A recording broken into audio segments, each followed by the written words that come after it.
Hello and welcome to episode 89 of Adult Music, the podcast with music for the mature mind. I'm your co-host Russ over here and over there. And I'm your other co-host, Mike. How's it going, people? I'm feeling good because, the holiday season is coming up, and the holiday season means two things to me. It means vocal music, and it means brass music. And this week we've got a vocal episode, so I'm kind of feeling a little, even though it wasn't holiday music, I'm feeling kind of like the holidays are coming. We don't do much vocal music on this. We should do more, really. We don't. We're such instrumental people, kind of. But I know in classical music, most, the large majority of people who listen to classical music like opera. And I like it too, but I'm more into instrumental music myself. I guess that shows. Tonight we've got opera, we've got singing and lots of swinging. Yeah, we don't have a full opera though. We just have excerpts operatic and pieces. Yeah, excerpts. Yeah, but we do have some really interesting material in the jazz section as far as compositions and histories of songs. We've got old music with really young singers, which is going to be an interesting combination. So, indeed, it was a real lesson for me to dig into the history of songs. And as a man who's middle-aged, going on old, it warms my heart to see that music will continue after I'm gone. Yeah, it's nice to know. Sometimes people think, there's no good music or jazz is dead. No. You just have to know where to look. And we do the music looking for you here on Adult Music Podcast, scouring through the new releases to bring the best in classical and jazz to you. Yeah. So be sure to check back every week to get the latest and greatest releases. And not just the best, but off the beaten path a little bit. We're going into like performers and mostly in my case composers that people normally don't listen to.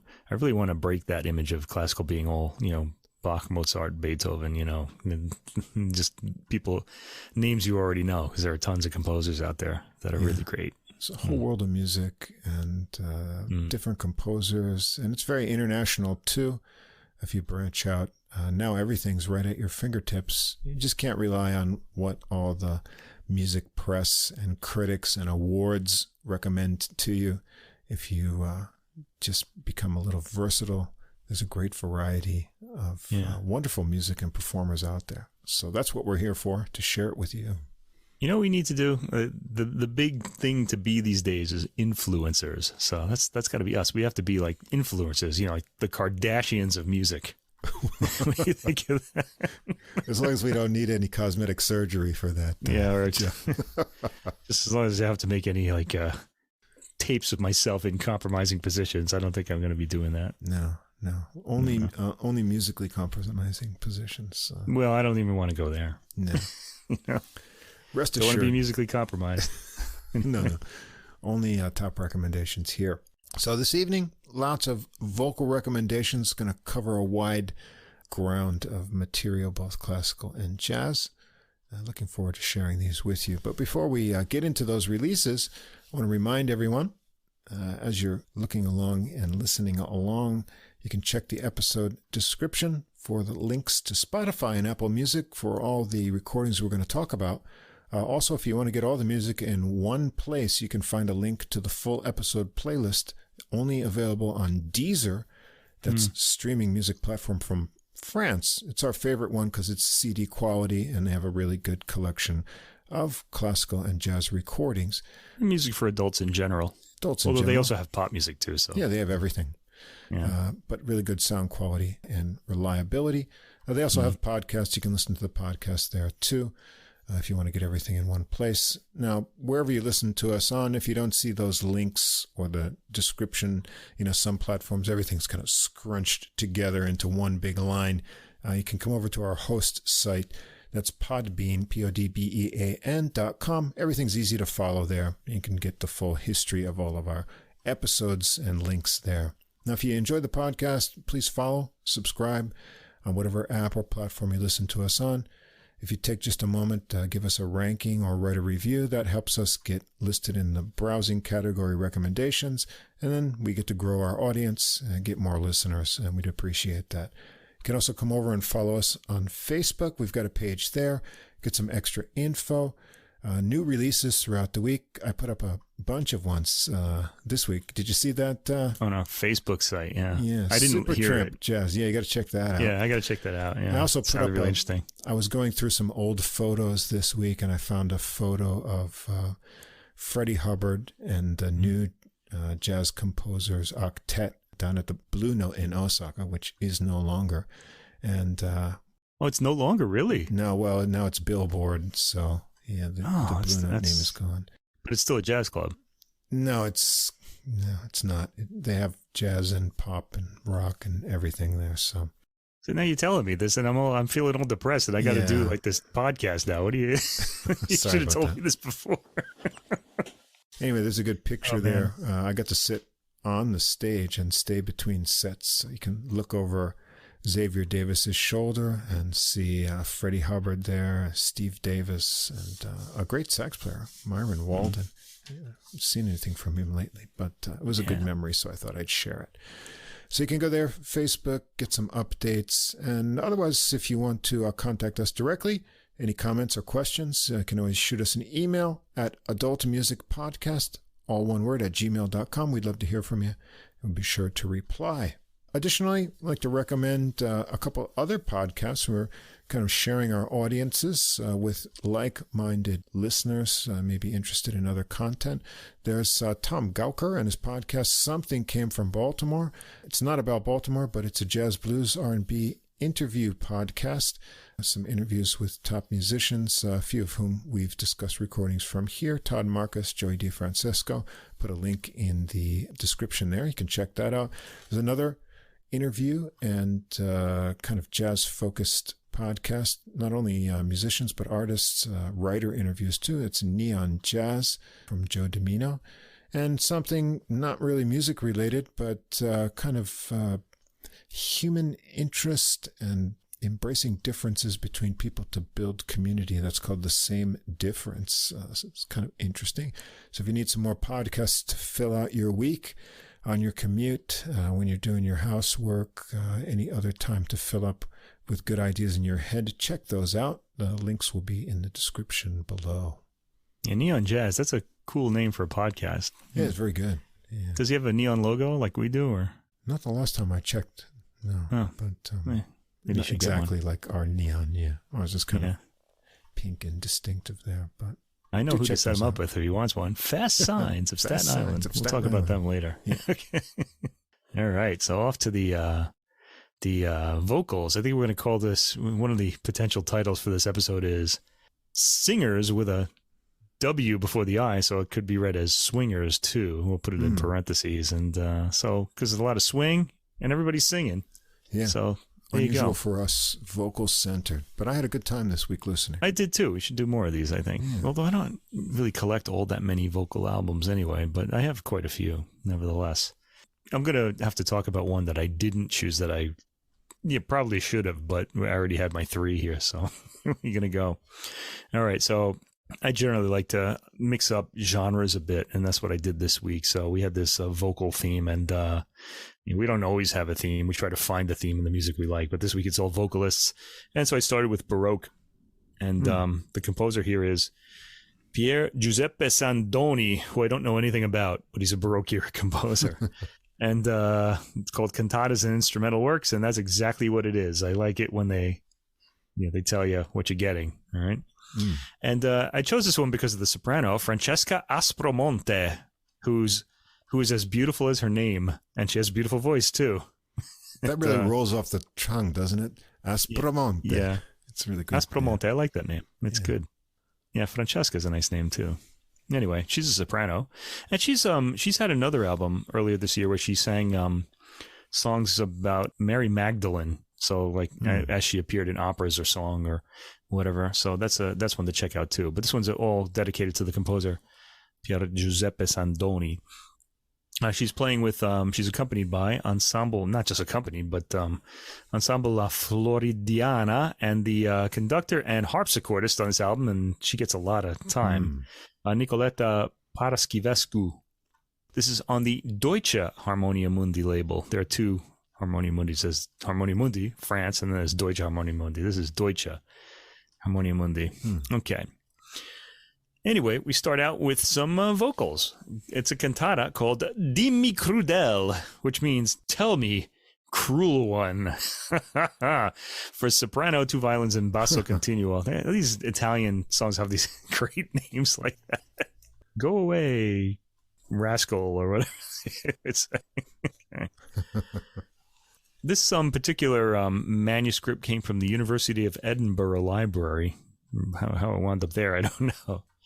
This starts out with an aria, Dimmi Crudel. It's kind of a little cantata. Cantatas they have a little storyline to them, and they'll have arias, and then there'll be these recitativi, which is like a spoken sort of it's pitched, but it's spoken, sing-spoken, that connects the arias. It tells you a little bit about what the person's thinking or what's going on, and then we get into the aria, where the singer expresses his or her emotions. Anyway, the aria Dimmi Crudel starts with this is track 1. Starts with a gentle triplet rocking motion to the intro. So very rocking already. It's kind of nice. This is a bright recording, and the voice is mostly in the right channel, which I found a little odd. You would think the voice would be front and center if she's the only singer, right? But I don't know. It's slightly in the right channel, but that's cool. You get the harpsichord, I guess, is a center of attention too on this album. It gets a lot of time. This recording has a lot of reverb, and it suits this type of music a lot. The singer asks where the love and fidelity her love swore to her has gone, while the contrasting second verse indicates that the infant god, who is Cupid, he's not named here, will know how to punish her lover's cruel heart. These Baroque arias get really complicated with these sort of situations there. Hang on, I just want to check something out here because I feel like, no, I'm good. All right. By the way, while you're paused and checking there, I should say, if you have a chance and you listen to this, do check out the lyrics, because it's a really funny match. The music is so happy and bubbly, and the lyrics of such a spurned, scorned nature, really contrast in I actually have a comment about that, because that seems to be Sandoni's style. He writes this really happy music, and it's always this person singing about how miserable they feel. So I'm just kind of wondering if he actually knew what the words were going to be before he wrote the music. Okay. I wonder, yeah. I was pretty amused by that, though. Let's see. The singer in the text is male also, even though she's obviously a soprano. I think it's written for a soprano, but all the unless the two lovers are lesbians. I mean, it could be. Baroque arias got into some kind of funny things. There were a lot of pants rolls, and then you had the castrati who sang in a woman's voice, and they were men. We don't know what was going on there. Okay. So the section doesn't contrast much with the first section musically. It darkens in tone only slightly. Sandoni seems like if he was anything like his music, he was probably a really happy guy. Drinking his coffee every day and just being happy. I don't know, talking to passersby while he's writing his scores. Anyway, second track, recitativo, O disleale, O ingrata. This more heated vocal transfers us from pain to thoughts of revenge. Oh boy. This is a big theme in Italian song and opera, which we'll find out more about later. More fully realized in the lyric, if not the music, of the next aria. Here we go. Finché spirito in petto avrò. This is the third track. The vocalist says, as long as she has breath, she will hate her former lover. And I have to say, the music communicates, as Russ said, none of this at all. It's pleasant. It's unaggressive music. It floats over its 4/4 rhythm. In the second section, Aspromonte, the soprano, sings that even when she's dead, her spirit will threateningly hover over this lover who spurned her. That's just the kind of girl it doesn't end with her death either. It's a beautiful vocal performance by Aspromonte. This is a singer I really like. I really am going to have to check out some of those older recordings. It's a beautiful voice. The emotion doesn't seem right for the music, as Russ said, and that's on Sandoni, not on the excellent performers. Though surely this particular aria should have less bounce to it. Boy, it's really weird. Anyway, check it out. Very funny. Be sure you have the words too, the libretto, okay? Because it's really strange. Anyway, we get to some instrumental works. Fourth track is a prelude in A major. This is kind of nice. There are 3 cantatas on this, sung pieces, and there are sort of instrumental works in between them, which is nice. It's kind of like one of those it's like a club sandwich, let's say, with the instrumental works as the little layers there. Little layers, yeah. Anyway, Prelude in A major, and this is an improvisation by Paraschivescu. This isn't by Sandoni for the solo harpsichord. It's a solo that she improvised leading into the next track, the Chacona. It's really short, 1:33. The harpsichord is rather muted, and the notes ring, but the instrument's tone isn't bright. It's kind of blunt, sort of like if you think about a parquet floor, how it doesn't really have a shine to it. That's kind of what this sounds like. There's something matte about it, M-A-T-T-E. It is very appealing, though. I'm not criticizing it at all. It's just the sound of this harpsichord, and the detail is very clear. The improvisation has many arpeggiated patterns, and it's leisurely taken. And then we get to track 5, the Chacona in A major for harpsichord. And this is from a publication called 6 Sets, spelled with 2 T's, of Lessons for the Harpsichord, London, circa 1745. Okay, so Paraschivescu, the director and harpsichordist, plays the opening with slight pauses between each phrase so that they stand out. The theme is in 3/4 time, and each opening phrase takes up 1 bar. So it's like you get 1, 2, 3, and then the next phrase comes 1, 2, 3. In other words, the melody doesn't overlap the bars, which is really generally what good writing does for in music. It'll throw you off a little bit usually, but this is really just sandwiched in there. They get longer as they go. The theme, there's a lot of symmetry in this theme. And as the bass repeats, we get variations in the right hand that meld into each other. This is what a chacona is. It's kind of a repeating pattern in the bass, while the right hand just varies the material as it's into different sections. The variations get more and more aggressive as they go, but nothing that need concern polite company, of course. At 2 minutes and 11 seconds, there's a pause before a new section starts, and Paraschivescu lightens the tone of the harpsichord here to something with a bit more of a chime quality, which was delightful. I liked it a lot. The instrument is slightly brighter, and a new set of variations lead into each other over the repeating bass. So you get that kind of kaleidoscope effect over that bass. There's no line telling you when the next variation is starting, though it's pretty easy to tell in this case. In the 4th minute, there's some nice cascading patterns and an unexpected muting of the instrument. At 4 minutes and 29 seconds, the sound is changed again, back to a brighter sound. The Chacona pattern of elided variations starts up again by the 5th minute, gaining in speed and intensity to the end. A good performance, enjoyable, perhaps more laid back than it should be, but that's the harpsichordist's taste there. I liked it. I thought it was good. All right, and then tracks 6 to 9, we get Sonata Settima a tre in E minor. And this is for 2 violins and basso continuo. So we've gone from vocalist to harpsichord. Now we have a sort of chamber work. This comes from a collection of published works called Corona di 12 Fiori Armonici, published in 1706. So it's rather older than the works that we've heard already. First movement is an adagio, and it's got this weepy chamber ensemble opening by the 2 violins with heavy dark chords in the continuo. And it's all over in 54 seconds. The second movement is an allegro. Yeah. It's a contrasting, cheerful section with chirpy violins. Listen to the cello in the continuo. He provides a lot of melodic echoes. The third movement is an adagio, a gentler, slow movement. It's lighter than the first, with stretched out legato notes. That's about a minute long. The fourth movement, allegro, this has a bit of a jig rhythm to it. It's in 6/8. And the rhythm is highly accentuated, which is good. Very bright sound, and the reverb is strong, but not intrusive. A pretty appealing, uplifting, but brief moment at 1 minute and 18 seconds. This whole thing is really over in almost 4 or 5 minutes, but it's nice. I liked it. We get to the next cantata in tracks 10 through 13. This is called Chi s'intende d'amar, for soprano, violin, and basso continuo.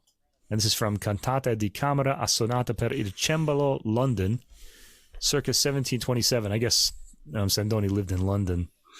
Chi s'intende d'amar, who intends to love, or who's hoping to love, I guess would be the name there. It starts with a recitativo by that name, and Aspromonte is back, starting with a recitativo. I guess in English we'd say recitative, recite. And she's saying here, love causes the cruelest pain, whose only remedy is death. The Baroque people were really hopeful, and I think they really liked hearing these kind of things. I guess they couldn't express them themselves. These Baroque era folks were very dramatic, to say the least. Okay, after this we get to the first aria, più crudo e rio dolore. Dolore, that's a word you should all know. It means suffering. It comes up a lot in opera. Okay, this has a lightly sweeping 3/4 feel to it, and it feels like a lament, which it is. So he's not going against the emotion here. This actually sounds like the music matches the emotion. The lyrics say something to the effect of, a heart could not feel a pain more cruel or cold than love. We always think of love as like a good feeling thing, right? I guess not in the Baroque era. Aspromonte's lovely light soprano is vividly on display here with an Italianate sense of legato, very beautiful, singing that moves the heart. It's very good. She's more dramatic in the contrasting middle section, which says that in the heart, Cupid has combined all the most savage and harsh pains. Oh, you people in love, how I feel for you. Anyway, it's a pretty aria. Third movement, I guess you could say, it's a recitativo, track 12. O di me più felici. I guess it means more happier than me or something like that. Here, the singer, and again, it's a male voice. It's because he's using A endings when he talks about himself. He's using O endings, and that's like a male ending. So I don't know. I guess she wanted to keep that. The singer envies the animals that lack. She envies animals for their lack of rejection in love. I think I've seen animals get turned down though in like mating dances and stuff. This guy's like just one bird's showing all his feathers and the woman's just walking away like, nah. So I think it happens to animals too. Anyway, that's what this is about. And then we get to track 13, aria, Il vedere e non sperare, to see and not to hope. Cheerful music of this aria offsets the rather depressing text again, where the vocalist laments that she will have to see her beloved's face without hope of being with him. We all know this feeling, right? This is kind of an evergreen topic. For the contrasting section, the music brightens a bit as the singer sings of how great her joy would be if she could possess her love. I really do wonder about the contrast between the texts and the chirpy dancing music and melody line that accompanies them. This is they're totally different than what she's singing about. It's really weird. The singing and music themselves are all very appealing, and you'd never guess what this cantata is about if you didn't listen to the words or read the text. Tracks 14 to 17, we're back to instrumental music, suite in G minor for harpsichord. And this is sort of put together from assorted works. It's from Lessons for the Harpsichord, Cardiff University Library. The first track in this, track 14, is Prelude in G minor for harpsichord. This was once attributed to Johann Sebastian Bach. This recording here is very clean and clear, picking up the chiming harpsichord sound from very close range. The pacing on this is leisurely, making the harmony register strongly. Very pleasant. Track 15, Allemande in G minor, also attributed to Johann Sebastian Bach, but we know now it's not by him. This has a bit of an Italian bounce to the rhythm. It sounds like an Italian harpsichord work from an earlier era, like the early 1600s, if you're familiar with any of those works by, like, boy, who would be in that era? Giovanni de Mac or those, I don't remember their names, but my favorite era, actually, of Italian music, really. Vivaldi was later than them. In this one, the playing is very clear. There are slight pauses between each completed phrase in order to indicate where the phrase endings are. So easy to follow. The third movement is a sarabande in D minor. The attack of the harpsichord has softened here. It has less brightness and sounds more subdued, as is appropriate for a sarabande. The rhythm sort of moves ahead in a straightforward manner with little or no accent on the second beat, which is what I believe a sarabande is. It has like an accent on the second beat, or maybe I'm confusing it with something else. I'm not really sure. It's pretty short at 1 minute 46 seconds too. And the last movement is a gigue. These are very popular in Baroque suites. A lively, enjoyable one too. Paraschivescu here keeps the lines clearly audible while commendably highlighting the rhythm. I always like to hear that dance rhythm, instead of somebody just playing through the score kind of without even thinking about that. The playing is more attentive to formal structure than to generating excitement, but it's enjoyable nevertheless. Track 18, Folia, one of our favorite Baroque pieces because it's a set of chord changes that get a lot of variations written to them. And that's what happens here. 23 variations, in fact. They're all pretty short, though. This famous chord progression is presented with a theme. 23 variations are gone through in 10 minutes. Wow. So that's got to be like half a minute per variation. It's really short. The first variation starts at 30 seconds. You get the theme before that. Rhythmic interest is added just before the 1 minute mark in the second variation. Then we go into various figuration in the variations from there. Now, they all contrast nicely. I really like the variation at 2 minutes and 20 seconds. Very early Italian sounding with its chords accenting the rhythm. The piece generates tension via some faster sections at around the 4 minute mark, then softens around the 5 minute mark. As the variations go on, Paraschivescu manipulates the sounds on the harpsichord, muting it, getting a guitar plucking effect in the 7th minute, a sound I really love. And excitement builds up again by the 9th minute as the virtuosity becomes more demanding and the building rhythm doesn't let go. And it's a nice soft ending on a solid tonic chord. Okay, the last work on the album, tracks 19 through 23, is a cantata, one of the last of the 3 on this album. It's called Del timor d'un cor geloso, the timidity or the cowardice of a jealous heart. For soprano, strings, and basso continuo. The aria, which has the same name, talks about how the fear of a jealous heart is love's greatest pain. The rhythm floats on its triplet waves in this piece. There's a recitativo next. Se mai ti nasce in mente. If it comes to mind. Okay, this quick connecting recitativo urges the lover not to respond to any suspicion of the singer's love, like that she doesn't love him or something like that, because she does. Or he does. In this case, it's a woman singing, I think, here in the text. Anyway, the third movement, aria rispondi, non è vero. Answer me, it's not true. Continues the theme of the recitative in aria form. It's rather comical in places, with staccato notes in the vocal line, imitated in the ensemble. The jealous thought, sings the vocalist, is the enemy of love. Tell me about it. There's some nice accompanying figuration in this piece by the violins. Recitativo next, da quel momento, from that moment. A more pleading tone in this recitativo as the singer promises the lover he will see the ardency of her love till the last day of her life. I really like how dramatic Italians are, you know. And last, track 23, the last track, aria, non potrai dir, you will not be able to say. You will never be able to say that Dori deceived you. So that's her name, Dori, I guess. The tone of this is confiding, with very light accompaniment when Aspromonte is singing. The contrasting section has fuller tone from Aspromonte, bolder, contrasting with the confiding quality of the opening. The boldness spills over into the repeat of the opening material. And the last statement by the ensemble before the final chord is full and highly detailed. And that's the album. It's a pleasant foray into this unknown composer's music of the Baroque era. I think I could hear why this guy isn't like one of the great composers of the Baroque era. Though the emotions are present in the lyrics, Sandoni sets his text rather undramatically, so this won't go on any list of great forgotten composers for that reason, I would say. It's also rather uncomplicated. It's very nice, though. It's a good listen. But all the music is pleasant and enjoyable. I enjoyed the way the director Nicoleta Paraschivescu accentuates the rhythm in these works and keeps to slower tempos than we hear in more virtuosic performances. Nevertheless, this is solid music making, vividly recorded, plenty of room ambience around the ensemble work, and clarity in the harpsichord works. Yes, one of the great things about this album is the sound quality. It sounds fantastic. There's a lot of nice kind of like room reverb above the ensemble. It just feels like the sound can just travel. It's really nice.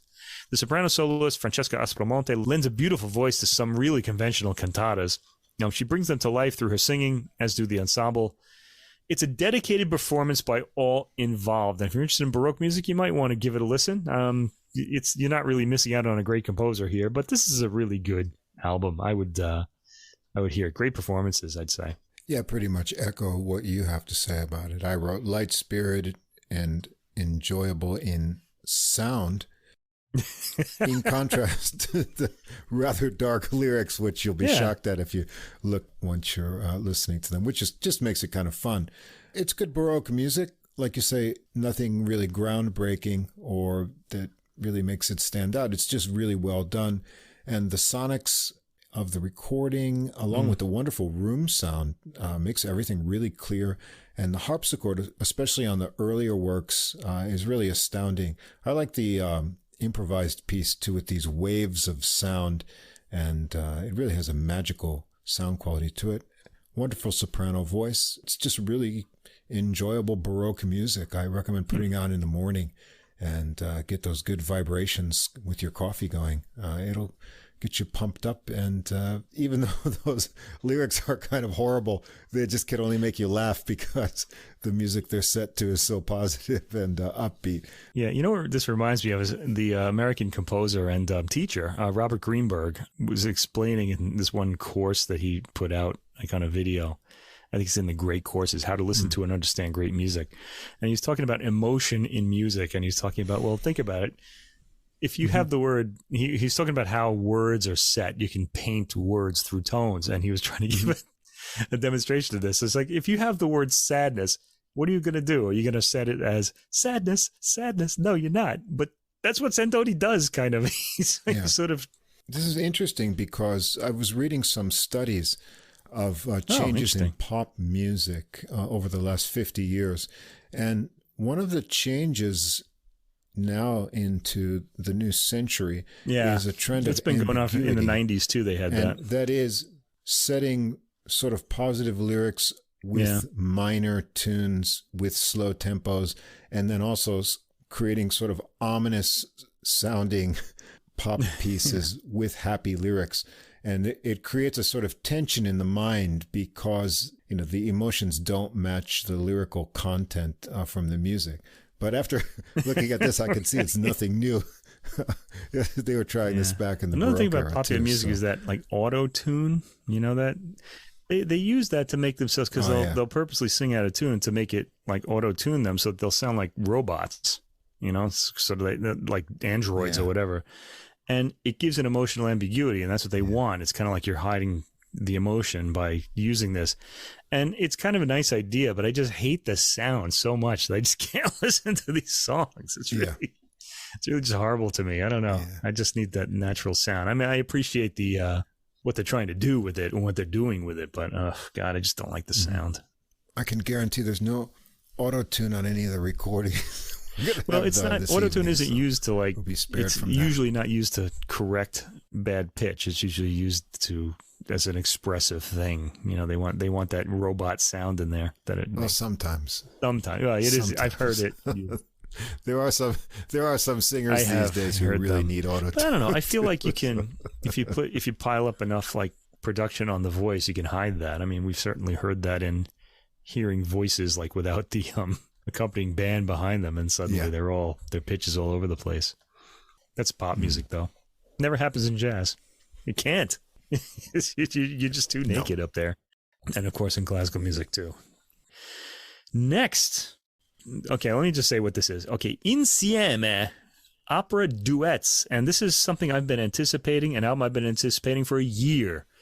The soloists here are Jonas Kaufmann, the tenor, and Ludovic Tézier, baritone, and they're accompanied by, and this makes it even better, Orchestra dell'Accademia Nazionale di Santa Cecilia, Antonio Pappano conducting, and he's just a great opera conductor, and you're going to hear that on this album, and this is on the Sony Classical album. Okay, now, I had a bit of a dilemma here, because one of my records of last year, Freddy Di Tommaso's album, which I can't remember the name of, he put out a new album too, which is kind of, it's not similar to this, but it's opera. It's not like set arias, but it's like scenes from an opera, and he'll often be duetting with someone else, as Kaufmann and Tézier are here. And they're not really standalone tunes. They're just kind of like taken out of the opera.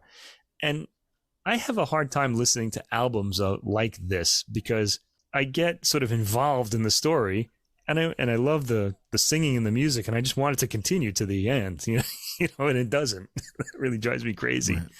But anyway, I chose this one because I was thinking, I didn't do the Freddy Di Tommaso one just for that reason, really, but I chose this one because I was waiting for it all year, because we heard the Ludovic Tézier solo album last year, and we both really liked it. He's got this rich baritone voice. And those were mostly baritone arias, too. They did stand alone. Now, in this case, he's singing duets with Jonas Kaufmann, who's the two of them are at the top of their field, and they're fantastic together. And this is the first recording they're ever making of just individual tunes. Like, they've done full opera recordings together before. There's a famous La Forza del Destino with both of them on it. You should check that out. That's by Verdi. Okay. Another thing about this album, I was thinking, tenor and baritone. We will definitely hear the most famous tenor and baritone duet in existence, Au fond du Temple Saint, from Bizet's opera The Pearl Fishers. But no, we don't hear that here. In fact, we don't hear any French composers here, only Italian composers, although we do have French songs. A lot of Italian operas went to France and they changed a little bit, and they sing a few of those here too. Anyway, and it's mostly Verdi on this. There's the opening two tracks aren't, but then it's an all Verdi program except for the first two tracks. Anyway, let's go through this and talk about this really spectacularly produced album. It's just really fantastic in every way, except that I want to hear all of the full operas with them in them. That's the only thing I could say. The first track is by Puccini, Giacomo Puccini, from La Bohème. This is from the fourth act, In un coupé. And here both of them are singing about their girlfriends. Rodolfo, who's the tenor, is singing about Mimi, who, she's gone. And so is Marcello's rather seductive girlfriend, Musetta, who's always making him jealous by going out with some other guy. Marcello's a poet. Rodolfo is an artist. Is that right? No, it's the opposite. Rodolfo's the poet and Marcello's the artist, I think. I can't remember now. Okay. Both are poor and share a garret in 19th century Paris. Both have lovely melodies. I think Rodolfo's the artist. Okay, he paints. And both have lovely melodies. And Puccini is just one of the great melodists of all time. His arias just soar. They just have these lovely contours to them. And that's the case here, too. And really all throughout La Bohème, which is just a fantastic opera. Puccini empathizes with his characters through his orchestral writing, which is pretty great itself. Okay, so Marcella's with Musetta. She's flirtatious. She goes out of her way to make him jealous. And Mimi's is said to be with a rich man. So they're dreaming that their girlfriends went off with rich men and are happy while they're poor and suffering. They're not making their girlfriends suffer and be poor anymore. So they're imagining this. It's not really happening, though. On the recording, the orchestra is vividly recorded. Starts with a timpani-driven accent that'll make you jump from your seat. That's the first thing you hear on the album. And it's loud enough, too, for that. The orchestration is brilliant. Kaufmann and Tézier are brilliant in this fragment, as expected. And you're just set up for some fantastic singing from this first aria right away. The recording is spectacular, too. Everything comes up aces on this recording. The singing is great. The conducting and pacing, the orchestral sound is great. The recording is great. Just a big win on any on all counts if you're into opera. Track 2, Amilcare Ponchielli, La Gioconda. Now, La Gioconda is the name of the Mona Lisa in Italy. They call it La Gioconda. And that's not what this is about. This is about a woman whose name, I guess her last name is La Gioconda. Her first name is, what is it? I can't remember. Laura, if you're American. Okay. The pileup of extreme states of mind in this opera, La Gioconda, is almost absurd, according to the notes. I didn't say that. That's true of a lot of operas, though. The libretto includes a witch hunt, lynch mob justice, murder by poison, and suspended animation. You don't even see that in movies. I mean, although maybe you do. I don't know. Here, the street singer, Barnaba, is stalking, he's a man, he's stalking the heroine, La Gioconda, of the title, who is in love with Prince Enzo, who in turn is in love with Laura. Oh, Laura and, La Gioconda, two different people. Okay, I don't really know this opera very well. Okay, Barnaba will stoop to any trick, he's a bad guy, to bend La Gioconda to his will, and his vocal style is accordingly coarse and gruffly declamatory, so you'll hear a lot of that. I always think of Tito Gobbi, a singer from long ago, who when he did Scarpia in Puccini's opera Tosca, he has this really nasty sort of tone to him to make the characters sound even more evil. It's a great performance. Anyway, that's sort of the case here too, although he doesn't sound like Tito Gobbi there. We get a glimpse into his evil nature in this duet, where he helps Enzo, his enemy, to obtain a rendezvous with La Gioconda, yet leaves no doubt that he would walk over dead bodies to attain his ends. Anyway, there's an orchestral intro in this, and the voices come in after a pause, mostly a cappella and sort of recitativo at the beginning. Barnaba is the baritone, and Enzo is the tenor. The evil character is usually the baritone. Not always, though.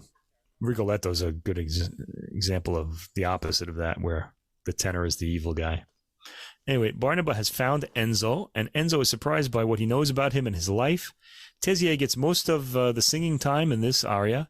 He's beautifully legato in his lines and powerfully dramatic. This especially happens when Enzo asks who Barnaba is, and Barnaba responds, "Taboro," which means I abhor you, I hate you. raw emotion in operas. That's why we like them. And explains how he wants Enzo to betray Laura. Kaufmann is suitably dramatic too. There are vocal fireworks here, but this segment I think really is too short to do it justice. No worries though, we're here for the singing, and it's really great. Okay, the rest of the program is all Giuseppe Verdi. Okay, the first one is Le Vespre Sicilien. This is the French version of Vespri Siciliani, which is Sicilian Vespers. Act 1 duo, Quel est ton nom? Puni mon audace. Téméraire. These are different sections. And the two characters here are Montfort and Henri. Henri is a young Sicilian freedom fighter. He's the tenor, that's Kaufmann. And Guy de Montfort is the inscrutably villainous governor of the French occupying forces. Now, if you've seen Star Wars, you've already know this story. Montfort turns out to be Henri's father, the evil guy. Is freedom fighter Henri's father, just like Darth Vader is Luke Skywalker's father. Henri is freed from captivity in this scene, and Montfort, impressed by his courage and steadfastness, attempts to win him over to the side of the occupiers, the dark side of the force. Dark side. The aria gets more and more dramatic, growing in intensity, as is Verdi's way, really. He's a great dramatist. Okay, so this is in French, and the vocal power of the scene is palpable. I should also say I'm enjoying Pappano's highly idiomatic way of conducting the score. He's right on top of all the sudden changes of mood, as are the vocalists. I like the way the vocalists, especially Kaufmann, don't allow themselves to become histrionic along with the material they're singing, but rather let the music speak for itself while providing nudges into the direction of the emotion. In other words, they don't oversing, is what I'm trying to say. Just provide what we need, and in just beautiful phrasing, tone, not just beautiful, but powerful, dramatic as well. Both are very heroically masculine in their defiance in this scene, vocally speaking anyway. Track 4 is another part of Le Vespre Sicilien, and this is where Montfort tells Henri he's Henri's father, like at the end of The Empire Strikes Back. Only this all happens all in the same opera. The music changes often, delicate legato interrupted by surging waves, bearing witness to the deep inner conflicts in the characters. In the end, like Luke Skywalker, Henri rejects his father and curses him in true Italian style. Imagine the music here, very dramatic. And don't imagine it, go listen to it. This is pretty amazing. Kaufmann is relatively light in the beginning, wondering why he's being treated so well as he awaits his execution. I should mention that so far, Tézier has been panned to the left, Kaufmann to the right. That's the case throughout the entire album. Here we hear Tézier singing with great tenderness in his tone now that he knows Henri is his son.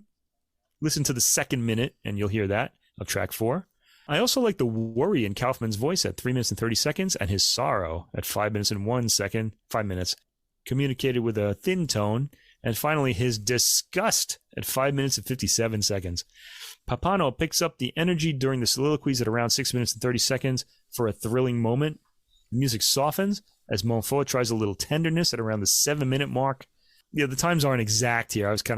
I was too engaged with the recording to actually record the exact time, but you'll hear it when it happens. It's around that time.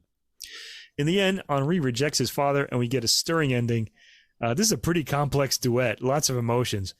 The emotions they constantly change, and if you follow and feel all this, you're ready for the complexity of real life, I would say. Anyway, track 5. Don Carlos, Act 2, scene and duo, Le voilà, c'est l'enfant. and Dieu tu semas dans nos âmes. There are two versions of this opera, one in French and one in Italian, both by Verdi. And Don Carlos, the tenor and baritone, are allies. This is really one of the very few operas where this happens. It's one of the greatest male friendships in the entire history of opera. Rodrigue and Carlos are united in the struggle to liberate Flanders from the Spanish crown and the Inquisition. In this duet, they swear eternal friendship. This is track 5. And for their oath of loyalty, Verdi invented one of the most glorious of all of his melodies. This is according to the booklet note. The parallel handling of the voices, seemingly blended to a unity, represents their own unity. Pappano's conducting is powerful here, and throughout the duet, nothing separates them. By the way, this sort of thing, what the voices are doing, is really important to understand hidden meanings in opera. And there's a situation like this in Christmas music that resolves a sort of discussion that's been going on for the last 10 years that I will talk about. I think I might have mentioned it in last year's Christmas episode, but I'll talk about it again soon. We hear the melody again at the end of the opera as Rodrigo sacrifices himself for his friend. So Rodrigo dies, and Don Carlos is, sad. Anyway, the vow with its fantastic melody comes at the 6-minute and 6-second mark, if you want to hear it, after Carlos has unburdened his heart at length to Rodrigue after much coaxing from his friend. This section has the most fantastic singing in the duet, elevating the previous material to a new level. So at 6 minutes and 6 seconds, we're just on a higher level. It's tender, full of the love of two close allies, and we hear an orchestrated version of the theme from about 8 minutes and 23 seconds to the end. The next 3 tracks are all from La Forza del Destino by Giuseppe Verdi. Now, there's a lot of this on here. This takes up about 24 minutes of the album, which is the majority of it. And the two of them recorded this together back in around 2013 or so. I don't remember, but it was early in the 2010s, as far as I remember. It could have even been before that. I don't even know. But here we get it again here, and they're pretty famous for these two roles. The roles are Alvaro and Carlo. This is in Italian, and it's from the revised Milan version of 1869. Anyway, the situation here is, this is another thing. If you're seeing an opera, you figure out the situation as you go. But if you're listening to an album like this and you don't know the individual operas, you have to figure out what's happening in all of these separate arias. So you have to know these complicated plot lines and things like that. Anyway, in this case, Alvaro, the tenor, is in love with Leonora de Vargas, but is forbidden by her father to marry her. The two try to elope, and Alvaro accidentally shoots Leonora's father dead. It's an accident because the gun just goes off by itself. He leans it against the wall, it falls, and goes off and kills her father. The baritone, Carlo, is Leonora's brother, who seeks to avenge the death of his father. Typical in opera, Alvaro and Carlo, both under assumed names, meet as soldiers in Spain's war against the Italians. Alvaro, believing himself to be mortally wounded, entrusts Carlo with a sealed package with a picture of Leonora in it. Carlo recognizes in Alvaro the murderer of his father, spurns his offer of reconciliation, and resolves to kill both Alvaro and his own sister for being responsible for the death of her father. You got to keep the patriarchy going, people. Anyway, complete lunacy, but good operatic stuff. This is what opera is all about. Kaufmann and Tézier have been singing these roles on the same stage together since, I wrote 2013. Yeah, I guess that's right. There are 3 sections of this opera presented. Kaufmann is sensitive and sweet-voiced in this scene. Gorgeous singing in this relatively brief scene. The voices match well in the harmony and are both highly sensitive. Really beautiful harmony, perfectly balanced at the end. I mean, how many superlatives am I going to use? This whole album is really fantastic. You just have to hear it. Anyway, the characterizations are strong, and you can tell both vocalists have lots of experience in these roles. I mean, this is pretty much the peak. I mean, they're so comfortable in these roles, and they're really good in them. Track 7, again, La Forza del Destino. Invano Alvaro ti celesti al mondo. You can't hide in the world from me, okay? Here, the two adversaries plunge into a duel. Friendship turns to anger and vengefulness before our ears. It just keeps going south in Italian opera. This is a pretty complicated scene, with Alvaro leaping from anger to a desire not to fight someone who helped him, to relief that Leonora is still alive, to love for her, to tenderness and thinking about his future with Leonora, to anxiety and realizing that Carlo will kill her, all while Carlo remains determined to kill both him and his sister. Kaufmann is really fantastic here, going through this whole labyrinth of different emotions, and they're all sort of extremes against each other too. It's pretty remarkable. The scene ends with the fury of both characters. Okay, we get to Act 4. Invano Alvaro ti celesti al mondo again, col sangue sol cancellasi, and le minacce I fieri accenti. Okay, later in the opera here, and after 5 years, Carlo has tracked Alvaro down in a monastery, still determined to kill him. Boy, he really wants this bad. He's like the 47. How many Ronin were there? 47? Yeah, they tracked down and killed their enemy like years later. That's kind of, Carlo is kind of like that. Yeah. Except that he's driven by this mad passion, whereas the Ronin were all very calm. Anyway, Alvaro is atoning for his sins in the monastery. He's become, I guess, he's like entered the order at the lowest level or something like that. He's singing tranquilly while Carlo is still bent on revenge. Alvaro is now a priest, and he asks for mercy and forgiveness in a pleading voice. Gorgeously clear trumpets at around 7 minutes and 40 seconds as Alvaro is torn between fighting for his honor and pleading to not let hell triumph, which would be his interest as a priest now. In the end, both begin to fight, and that's where the scene ends. Both singing, A morte andiam. Let's go to death. Okay, onward to death. For those wondering how this ends, the scene ends here. Now, we don't get the next scene. But if you're wondering how the opera ends, Alvaro mortally wounds Carlo, so the guy who accidentally killed his father now kills Carlo. It turns out that Leonora is in a nearby hermitage, because she's looking for absolution too, and she just happens to choose one that's close by. Anyway, and the duel ends near where Leonora's hermitage is. Alvaro goes into the sanctuary that Leonora is in to request extreme unction, which is the last office of the Catholic Church for a dying man, and he recognizes Leonora, who recognizes him. Alvaro tells her what happened, she embraces her dying brother, and he stabs her in the heart. This character's really irredeemable, right? He's just such an awful... He's so bent on vengeance, he can't think of anything else. But anyway, he does kill his sister as he's dying at the end. I know, right? Yeah. The Father Superior comes out, orders Alvaro to stop cursing fate and humble himself before God. And the dying Leonora joins him in this plea, and Alvaro says he is now redeemed. So Alvaro lives at the end, but not with his love, unfortunately. What a tragedy. Anyway, it's good on the stage, though. Trust me, it's got real, tear your heart out. Really great. The final track, track 9, Verdi, Otello. Tu, indietro, fuggi. Ora e per sempre addio. Era la notte, Cassio dorma. Si per ciel marmoreo giuro. There's like a lot of different sections here.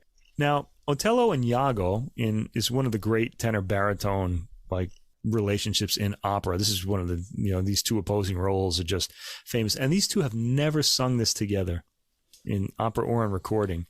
Each has done it separately, though. So they've both sung these roles. In this scene, Iago convinces Otello of Desdemona's supposed infidelity, and it ends with the revenge duet with quite a bit of musical violence. That's a good name for a band, musical violence, or maybe an album title. Okay. Okay, so this track starts with some histrionic figures from the orchestra as Otello hysterically sings at the dreadfulness of his suspicion of Desdemona's infidelity. The music eventually becomes a march as Otello bids farewell.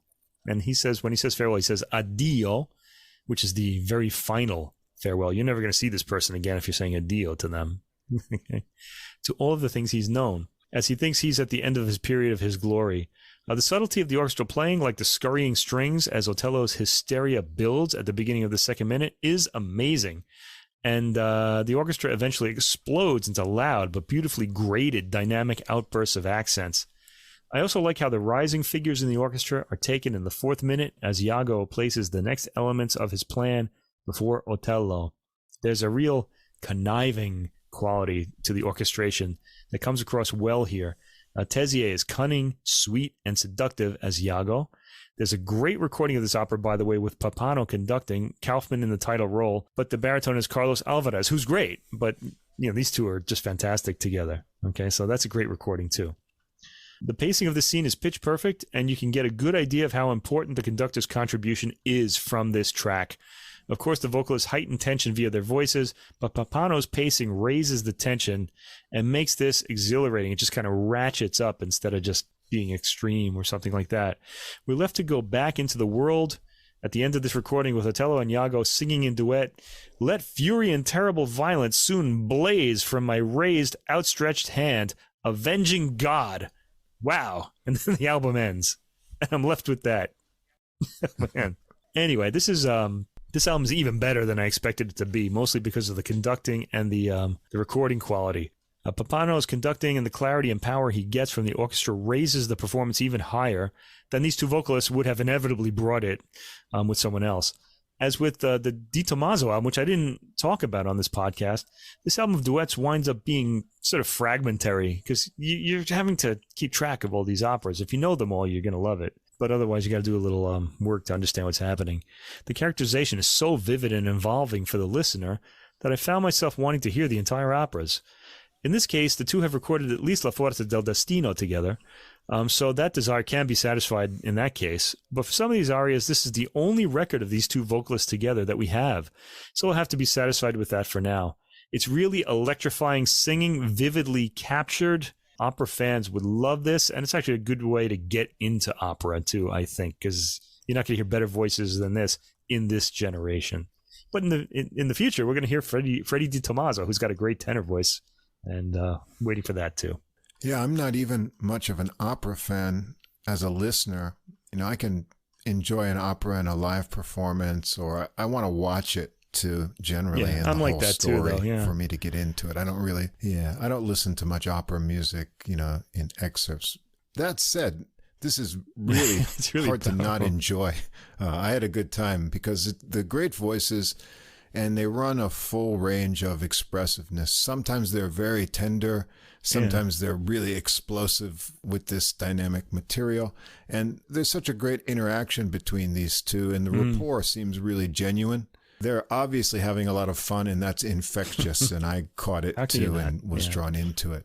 As you said, the recording sounds great, and the orchestra is really dynamic. The conducting is spot on. Everything is timed perfectly, you know, to bring out all the tension and highlights. So, these two male voices, the contrasts, and then the blends and unison parts in some of the pieces together are really enjoyable. So it's good fun. Yeah, definitely listen with the libretto if you can, so that you know what's going on.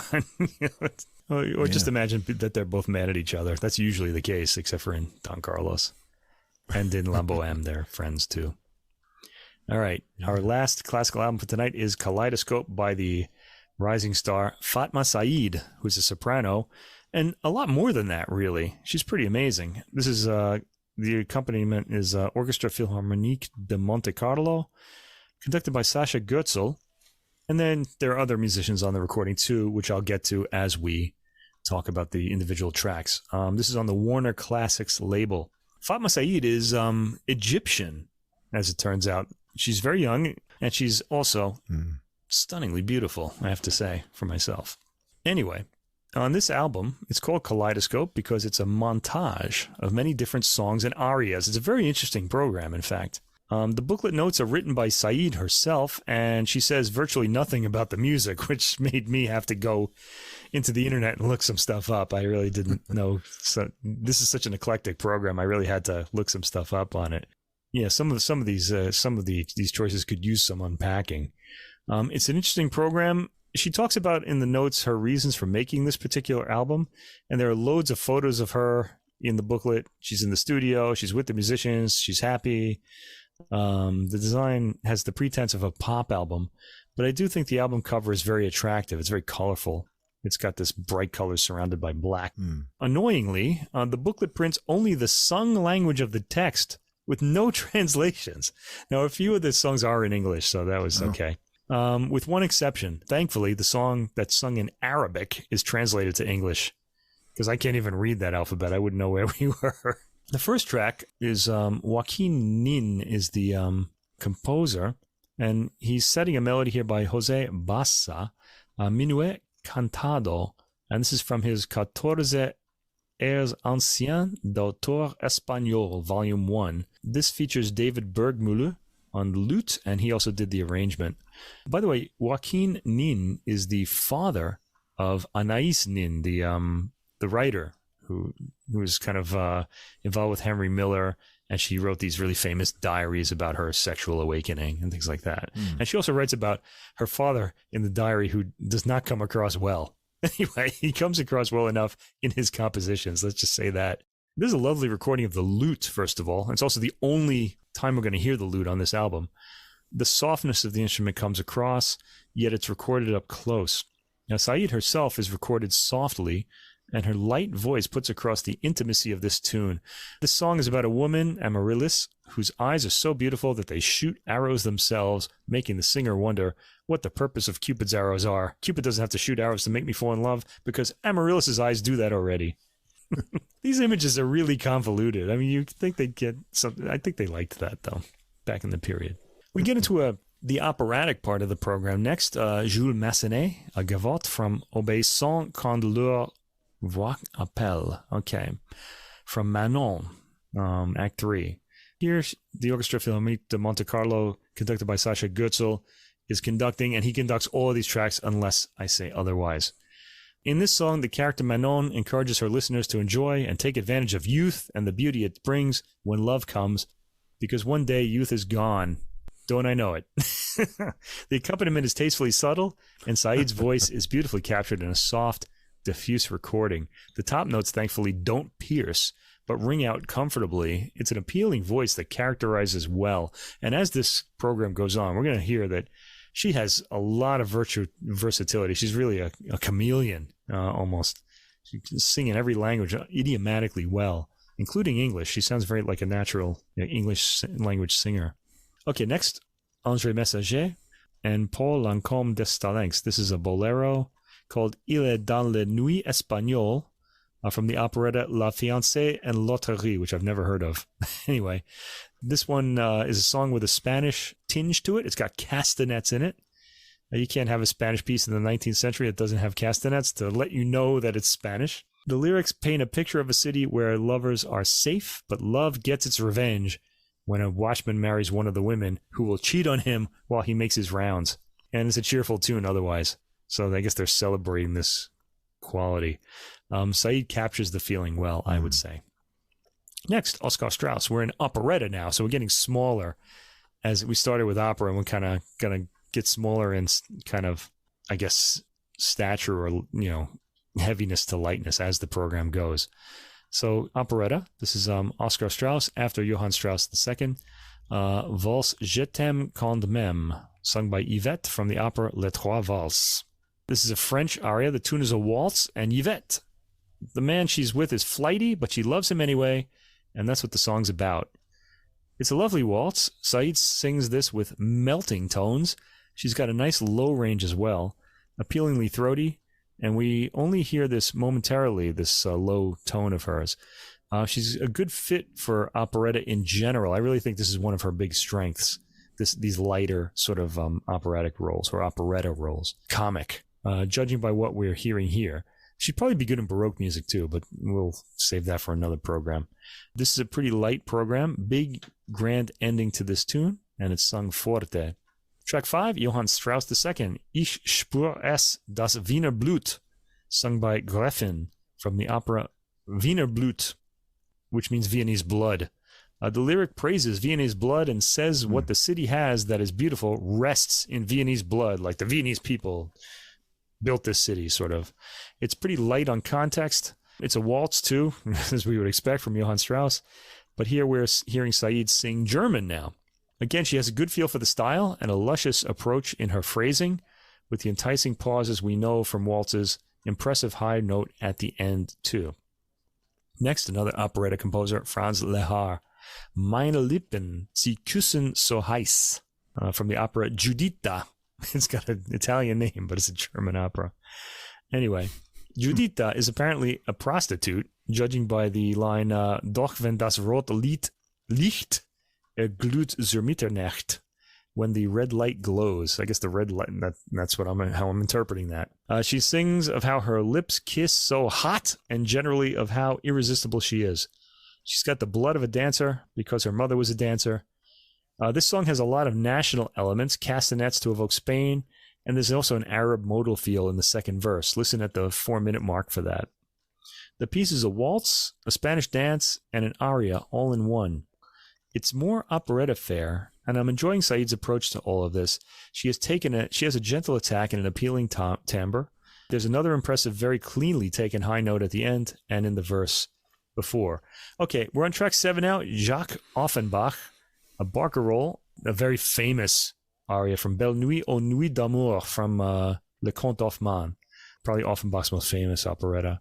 This one also features Marianne Krabassa on mezzo-soprano, and she's in the role of Niklausse here.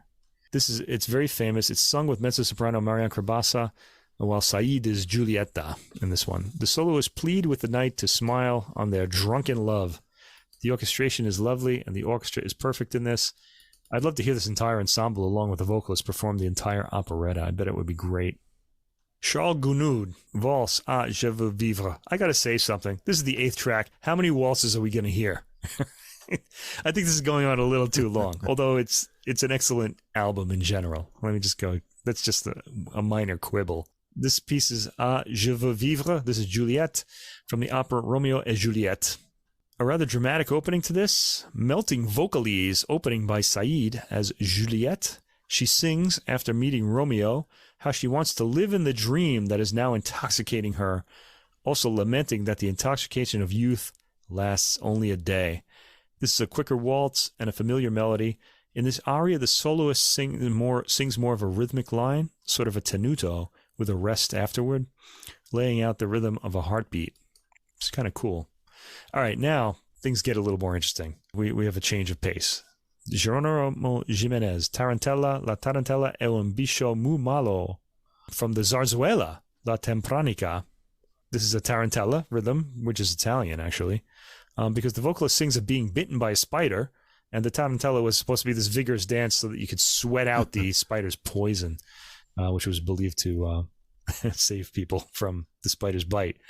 I wonder how that worked. Anyway, there's some enjoyable, quick rhythmic singing in the Spanish style and appealing work. Okay, now this is where you really start to realize that this woman Fatma Said has so much this chameleonic quality, her ability to inhabit almost any character, any sort of language, any style, because she does this so well. It's got a lot of the appropriate Spanish passion to it.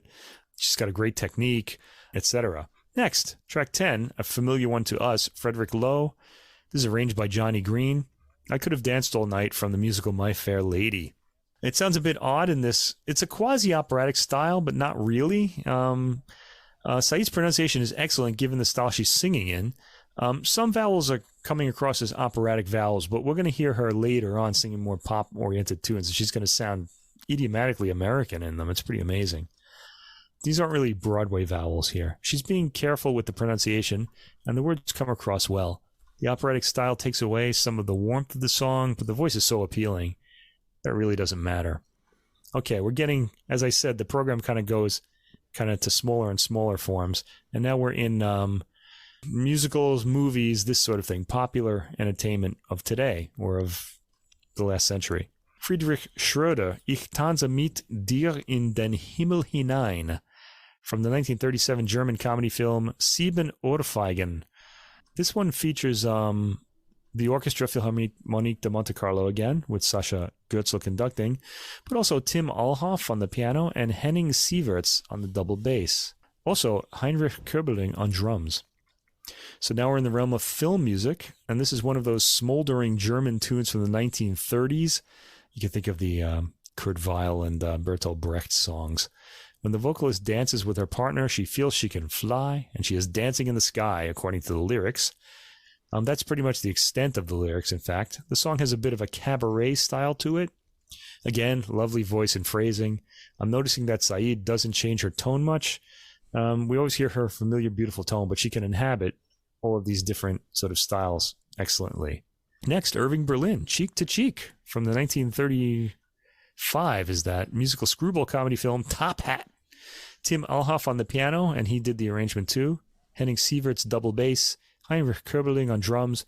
Lucien Renaudin Vary on the trumpet. This is a jazz tune, pretty much, and it starts with a count. The English singing is very impressive. She's pretty close to a nightclub Broadway-type jazz singer in approach here. It actually sounds fun. The pronunciation is flawless, which really amazed me. Lucien Renaudin Vary gets a nice solo on the trumpet, very stylish. At this point, I'm hearing the repetitiveness in Said's approach, but I'm just enjoying her ability to kind of get into all of these styles. All the verses sound exactly the same in phrasing and timbre here, though. So I think I guess I'm getting used to, because we're doing this podcast, I'm getting used to jazz singers like varying each verse. You know, they're kind of doing something different, and she doesn't do that here. This kind of let me down a bit. Not in anything vocal timbre, though, just the repetitive phrasing. Track 13, Kurt Weill, Ucali, a tango habanera from the 1934 musical Marie Galante. This features members of the Quintetto Awhile, who are Bernard van der Babelins on violin, Samuel Lutzger, cello, Rodolfo Pacapello, double bass, Christian Gerber, bandoneon, Frank Schulte, piano, and Tim Alhoff, piano, Heinrich Köberling, drums, and the Quintetto Awhile, I didn't mention their names. Anyway, Ucali is an island the singer is singing about, the country of our desires. The opening has a seductive vocal line, which changes to a tango for the chorus. In the final verse, we finally get a timbre change in the voice, a kind of contemptuous sneering tone, as the singers sing that the poor human soul seeks oblivion. We get back to the sweeter tone for the end of the tune. Track 14, Carlos Gardel, the tango king, Por una cabeza, from the 1935 film Tango Bar. This is accompanied by Quintetto Awhile, Bernhard van der Babelins violin, Samuel Lutzger cello, Rodolfo Pacapello double bass, and Christian Gerber bandoneon. Gardel was Argentina's tango king, and this is a very traditional type of tango. The lyrics I couldn't really work out what the lyrics are, because I was using my Google Translate for this, but it's not always helpful. The lyrics seem to be about longing to kiss a lover again.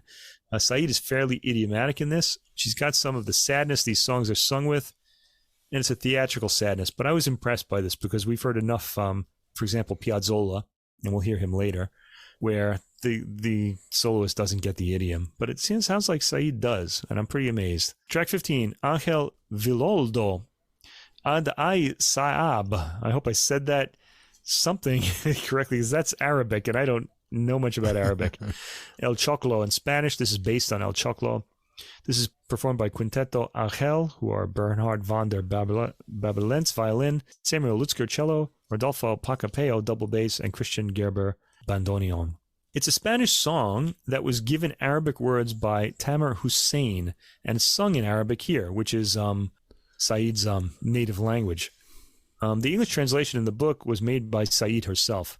We're not going to hear this from many sopranos, so make sure you relish this. The piece has a tango rhythm, yet we're hearing Arabic words. Said, of course, being a native speaker, makes this work. It's actually interesting to listen to these words in this context. The lyric is basically the soloist stating that she's up to any challenge in this life. It's an encouraging text. Happiness starts with determination. Track 16, Astor Piazzolla, Yo Soy Maria, from the tango opera Maria de Buenos Aires, which I'm going to have to hear eventually, I guess. I've never heard it. This features Quintetto Awhile and also Heinrich Köberling and Philip Krauss on percussion. From the text, I'd guess this is Maria's entrance aria. She's basically introducing herself, singing about her confidence, so this follows on well from the previous piece, and how she has skills in singing and loving. There's a big change in the sound here, with the percussion richly recorded. Said is louder and closer in this track. There's some variation of timbre in her voice as she goes to her held higher notes. It sounds very idiomatic, and I feel like Said, this is the other highlight of the program, since from the after Cheek to Cheek until the end. Said really feels comfortable and like she's in a place that she really likes to be in these songs. She picks up the tango style well here and could make a success of this role in the full opera. Very impressive. I feel like this is the most dynamic, fully realized performance she gives on the album so far. Track 17, Astor Piazzolla, J'oublie, which is Oblivion, or I Forget, from the 1984 Italian drama Enrico IV. This features Tim Alhoff on piano, Henning Sieverts on double bass, Heinrich Kerbeling on drums, Ragid Williams on the ney, which is an Arab instrument, and Christian Gerber on bandoneon. That's a really interesting combination of instruments. This is a vivid-sounding, richly recorded song, while Said sings the weary, heavy melody with lyrics about a lover parting and saying her love feels heavy now as she forgets. Said is idiomatic here, too. I'd say this part of the program shows her at her best, along with the earlier operetta arias, as I mentioned. Track 18, Serge Gainsbourg. Now we're in pop music. La Havanaise. This has Tim Alhoff on piano and arrangement. Henning Sieverts, double bass. Heinrich Kerbeling, drums. Christian Gerber, bandoneon.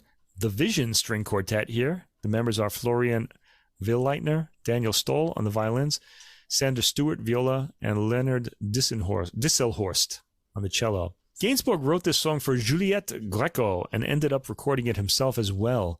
The title is a pun, playing on the Parisian Java dancing, which is a type of waltz invented in Paris in the early 20th century. And you can see films of it on the internet. Men put their hands on their partner's butts while they're dancing. And the Havanaise style of speaking, which is kind of like Pig Latin in English, you put in av after every consonant. So bonjour would become bavonjavour. Okay, so you put an av after every consonant. Paris would be pavaravis, okay, if you did this. This song doesn't use the Javanaise slang, but there are a lot of French words with AV sounds in it to entertain the ear. It's a romantic light waltz type of song, and Said sings it tenderly, like a cabaret singer, almost sounding like Edith Piaf in phrasing. She uses a light, sensuous tone for this and pulls this off well. Track 19, Gino Paoli, Italian songwriter, Senza fine, without ending. Tim Alhoff on the piano, and he did the arrangement too. Henning Sieverts, double bass. Heinrich Kerbeling on drums. Christian Gerber on the bandoneon. And Heinrich Kerbeling drums, Vision String Quartet as well. As with Gainsbourg, Paoli wrote this inspired by his collaboration partner Ornella Vanoni. She recorded it first in 1961, and Paoli also recorded it. And Connie Francis sang it in 1966. Yeah, it's a romantic tune whose works say you're a moment without end, and saying that the person they're singing to is a moment without end, and goes on to describe how this person is everything to me, to the singer. I like the light feeling the bandoneon gives this track. In fact, I really like the arrangements for this small ensemble. This is the best part of the album, I think. Said is able to sing in a lighter voice, more appropriate for this style. I'd have preferred I could have danced all night in this style, but that was her choice. This track fades like a pop song, which drove me crazy. Anyway, track 20, we're at the end. George Robert Merrill and Shannon Rubicam. I Want to Dance with Somebody Who Loves Me. You might recognize this as the Whitney Houston song from 1987, the album Whitney. Tim Alhoff is playing the piano, and he made the arrangement, and the Vision String Quartet is on this. The piano introduces the material. Said is sultry here. She's not trying to imitate Whitney Houston, but she does her own sort of take on it. And again, sings in excellent idiomatic English here. She sings in this one very close to the microphone in a soft, confiding voice, sort of like she's a crooner, like from the 1940s. She picks up volume towards the end and is actually soulful in her high notes toward the end. The song ends with a soft voice. Okay, so Said has a lovely voice, and by the end, one feels amazed at all of the transformation she has made throughout the program. It's almost like a magic act. While the vocal timbre remains relatively constant, but not at the end. She starts to stretch out a bit there. The variety of styles and characters is amazing. It seems like she can inhabit very diverse roles. The voice itself is appealing and firm in all of its range. Said is at her best in the operetta arias, as I said, which she's trained for. And the sultry works at the end of the program, from track 14 onwards. I also enjoyed those arrangements and musicians the most, the ones at the end. While I would have liked to have heard some more expression in the timbre, she relies mostly on her beautiful smooth tone, though at the end of the program we hear a lot of variety. The voice itself is so appealing that I had no problem enjoying this program. It's also very varied, so you really don't know what's coming next. By the end, I had to drop my critical guard and just admit that this is a really good album, and I'm nitpicking with any criticism. Absolutely hear it if the program appeals. This is certainly a soprano to keep one's ears out for. Very interesting, able to do a lot of things. Wondering what she's going to do in her as her professional career goes on. The thing that struck me most about this is the versatility. It's kind of, by the end you think, and she also sings opera because she's doing a lot more than I think any other kind of opera singer is going to, well, opera singers will try some of this and they'll be rather unsuccessful at it, especially in pop tunes, but she's really good in those. Yeah. I generally like her voice for a soprano. She's not overpowering or piercing. And I find the best quality in her voice is when she is in the higher register. That's when her voice really sort of rings out. I do find kind of a thinning of her voice when she gets into the lower range, maybe more of that alto range. She doesn't have quite the presence. Yeah, it's not a big heroic voice. It's kind of a smaller operatic voice. And so that takes away some of the strength when she's on more of the poppy kind of numbers where her voice doesn't ring out. So it's a slight weakness I find with that. However, one great thing that I find in her singing is she has a really good sense of rhythm for all these different feels, which I think most singers of any genre, not just an opera singer or something, are not going to have. And she does mention in the program notes that she studies dance and various styles of dance. And going back to what, you were discussing in previous episodes, every singer should take dance lessons so that they know how to phrase. And she does that well. I was convinced with her. Here's my proof. Her, the Piazzolla numbers and the other Latin numbers, she has a good Latin feel. And she swings really well, too, on the swing number. So I was really impressed with her sense of feel and phrasing across these genres. And the only number I thought that let me down was just the last one, the I Want to Dance with Somebody, just because what I thought carried that as a snappy pop number was the tempo with the kind of really, snappy rhythms in it. And when you slow it down in the arrangement, no fault of hers, it just loses some of that kind of zest that, the original version had. But she puts her own twist on it at the end there especially. So yeah, it takes you through a lot of changes of material and styles. Quite adventurous program here. No, that was a lot of talking. I'm going to drink about 2 liters of water now. I'll come back and comment at some point when I get my voice back. All right, we're going to go into the jazz portion of the program, and it's an interesting one this evening. Yeah. It's all ladies' voices and all very young ladies at that, but there's some really nice material here, and actually that's one of the highlights is actually what they're singing. That becomes a lesson, at least for me, in going through here to brush up on some history here. So we're going to start out, I'm going to go in release time order. And this one I've wanted to talk about for a while. It goes back to September now, and that's the sophomore release here from the big phenomenon in jazz vocals recently. That's Samara Joy. And we talked about her debut album last year. Right. And this is her new one, Linger Awhile. And now she's on the Verve label. Yeah, and good for her. Her debut, we discussed in episode 23. That was just called Samara Joy. That's episode that we did is called, it's one of our long titles, Something Old, Something New, Clarinet and Piano, Jazz Vocals 2. I'm glad we stopped that. How embarrassing. Yeah. We've come a long way. Anyway, if I remember correctly, she came relatively late to jazz music. I mean, like she was 17 or so before she got into, liking jazz music. And it didn't take her long to become very good at that. And 2019, she won the Sarah Vaughan International Jazz Vocal Competition. And she had her debut at 21 last year. And now she's getting old at 22 with this new release. I think I was confusing Fatma Said with her, I think. Oh, okay. And she sounds very adult, Samara Joy does. Yeah.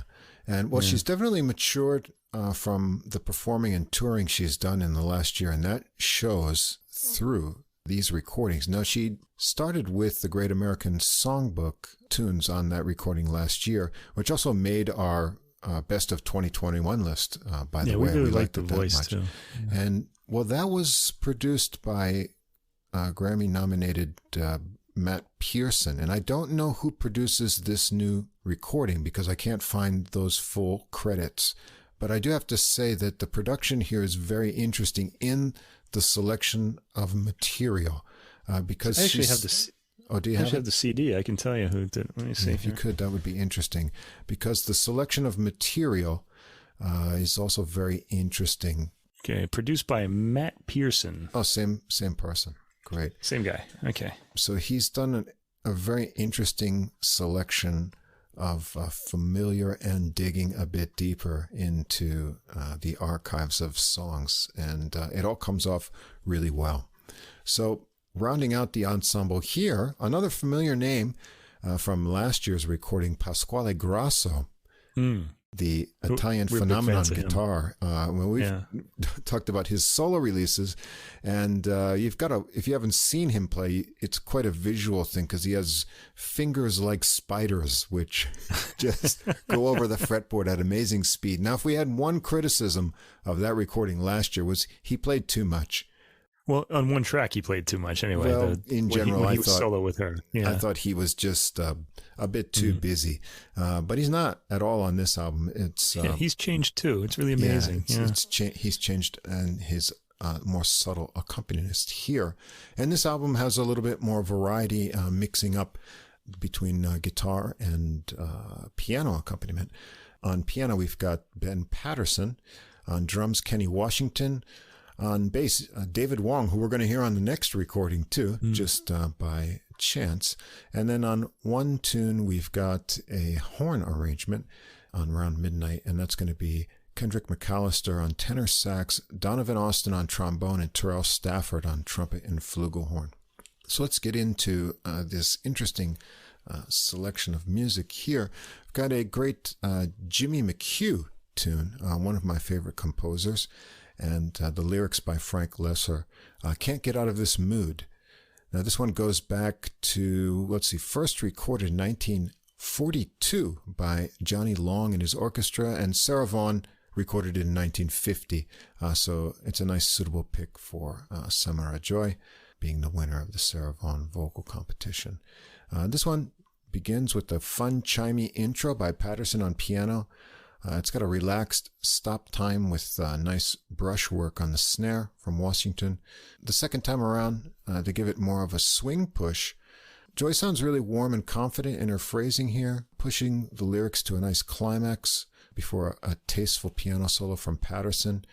She adds a little more embellishment when she returns for the final verse with a nice sliding up in the pitch on the playing it dumb lyric in here, and a vocalization for the final hold, all very tasteful, a nice opening number. The next tune, Guess Who I Saw Today. This is by Elise Boyd and Murray Grand. It's kind of a narrative jazz song. It's from the musical New Faces from 1952. It was first sung in that same year by June Carroll. Again, a tasty piano intro from Patterson. Joy comes in with the verse in a rubato fashion over just the piano. Then bass drums and Grasso's guitar join in gently on the chorus with a slow ballad tempo. This tune is a great vehicle for her to show off her enunciation, matching the sort of pronunciation and telling of the story with the lyrics and the rhythm. I feel she's matured in that way a lot. She draws you into the story of the song with a little vibrato in spots. On the next chorus, she takes it higher, little slides in pitch on the Guess Who I Saw lyric. And then the rubato climax on this one is really beautiful. She covers a full range of vocal from down low to a really delicate final you on the I Saw You. That's who she saw today. So it's a really nice narrative tune, brings out a lot of good qualities of her voice. Now, interestingly, here we've got Nostalgia, The Day I Knew, and this is a tune by Fats Navarro, one of the kind of pioneers who didn't live very long of bebop trumpet. He came out the same time, a little earlier than Clifford Brown, and had an influence on him. And as far as I knew, this was an instrumental tune, and it says here, it also credits Samara Joy McLendon, which I guess is her family name. So apparently she wrote the lyrics for this, unless you can see on the CD if there's anything. No, that's what I've got. I think she, I'll check, but I think she's the... so this comes from the album of the same name, Nostalgia by Fats Navarro Quintet in 1947. And interestingly, the pianist on that recording was Tad Dameron, who we're going to hear a lot of music from in the next recording. It's a little preview to that. So Grasso leads in on this tune. Bass and drums join in. There's no piano on this one. It's off to a relaxed chugging tempo. Joy has a good bouncy swing in the lyrics here. It seems natural for her singing them, and if she did write them, that's very interesting. Grasso adds fills between the phrases, staying a lot more subtle than on the last time we heard him as an accompanist. The melody takes her over a wide range of pitch, since it was originally an instrumental tune, and she inserts playful little turns in phrases, that little die-out kind of, bebop phrase you'll hear in instrumental lines. She does that really well. A nice final line with good vibrato here, too. So a nice choice. And we've got track 4, Sweet Pumpkin. This is a tune we hear a lot instrumentally by Ronell Bright, a jazz pianist who passed away last year. And I think he showed up in a lot of TV shows from the 70s. This was first recorded by Bill Henderson in 1959. Grasso takes this one in with a slow rhythmic opening. Bass and drums join in with nice bouncy bass swinging rhythm, and piano's out on this one too. It picks up with a heavier swing drive on the bridge. Joy whips it up into the second verse, keeps the playful rising pitches going, really singing it out to a climax. Grasso gets a nice fluid solo here, and then Joy comes back in on the bridge, singing it out rhythmically, finishes it off with some really neat pitch play ideas. And we're going to go for a real standard classic that everyone will know, Errol Garner's Misty, first recorded by the Errol Garner Trio in 1954. Ella Fitzgerald did it in 1960. There's hundreds and hundreds of recordings of this, as everyone knows it. Certainly are. Grasso sits out on this one. A rolling misty piano chord, a rising ooh from Joy, and then a lilting start from her as well. She shows lovely, delicate phrasing on this one, very dynamics, pitch sensitivity on the melody. Takes a few more liberties with pitches and phrasing the next time around, the melody. But she has really great taste for a young singer. She never overdoes it. She errs on the side of restraint here and on all the tunes. Fine ending on this one too. She's starting down low, creating some anticipation with the pause, and then a great rising and meandering line to the last note. A really classy version. Track 6, Social Call. It's a tune by Gigi Grice, later known as Bashir Qasim, after his, conversion to Islam, and lyrics by John Hendricks. This was first recorded and released by the Art Farmer Quintet featuring Gigi Grice, May 26, 1955. And you can find vocal versions of this by the great Betty Carter, Diane Reeves, also Jasmine Horn. Recorded this one recently. So Grasso's coming back in on this tune. The drums kick it in. The verse starts right away on an easy swing. There's fun rhythmic change-ups, syncopated hits along the way, and Joy surfs all these little changes really nicely, building it up as she goes along. Patterson has a tasty piano solo, and Grasso has one as well. It's a nice balance of easy swinging licks and speedy lines, some fun double time stops as well, nice guitar playing. Then Joy comes back for another round of the melody, brings it down before building it up to a satisfying ending. We're going to go way back in time. I'm Confessin', in parentheses, that I love you, tuned by Doc Doherty and Ellis Reynolds. Now the song was first produced with a different set of lyrics and known as Lookin' for Another Sweetie. That was by Chris Smith and Sterling Grant. And then it was recorded by Fats Waller and his Babies in 1929. Wow. But then it came back out in 1930, reborn as Confessin' with new lyrics by Al Neiberg. And this time, the music was credited to Doc Doherty and Ellis Reynolds, and a famous version by Ella Fitzgerald in 1944. This one's got a guitar trio, guitar, bass, drums, bass for the beginning. Grasso gives a soft intro of arpeggios, chords, and tasty phrases. Then Joy comes in handling it delicately. It's slow. It gives her space for little nuances of vibrato and dynamics. Patterson joins in on a solo piano fill, and the tune takes on some more weight and a sense of bluesiness. Joy brings that out with some more adventurous phrases and pitch choices as it goes along, and there's a great little vocal cadenza to finish it off. Then we're going to get Linger a While, track 8 by Harry Owens and Vincent Rose. This was recorded by Bailey's Lucky 7 in January 1924. Chord hits and drum fills get it off to an exciting start, and the tempo is ripping with fast backing lines from Grasso and furious walking bass from Wong. Joy sings it out with confidence. Grasso gets a blazing solo. Joy comes back for another final round and gets to push it up in the higher register before it ends with more fast and furious fills on drums from Washington. It's all over at a speedy minute and 47 seconds, but a lot of fun. We're going to change the pace up a bit here with Round Midnight, the old Thelonious Monk tune. The lyrics credited to Bernard Hannigan. Cootie Williams also gets composition credit, the great trumpet player. And it was first released by Cootie Williams and his orchestra in 1944. Grasso sits out on this one, but we're going to get some horns in here with Kendrick McAllister, tenor sax, Donovan Austin, trombone, and Terrell Stafford, trumpet and flugelhorn. It's got a warm horn arrangement on a rubato and dynamic intro. This melody has big intervals and a wide range of pitch, but Joy handles them all smoothly with very nice phrasing as well over the tumbling rhythmic lines. The backing horn lines have soft, fluffy stop-time sections in a really cool arrangement, but it never gets in the way of the vocals. Stafford also gets some answering phrases on trumpet into his own trumpet solo. He keeps it restrained, rather rhythmic. There's a pause before the final verse, which is more delicate, and all the horns sit out before rejoining with a more rhythmic push over clicky drumming from Washington. And they pause and reset it once again for a rubato final ending from Joy to a great clear final high note. A really stellar arrangement, bringing out the best qualities in the tune. We're going to end the recording with another tune that everyone knows, George and Ira Gershwin's Someone to Watch Over Me.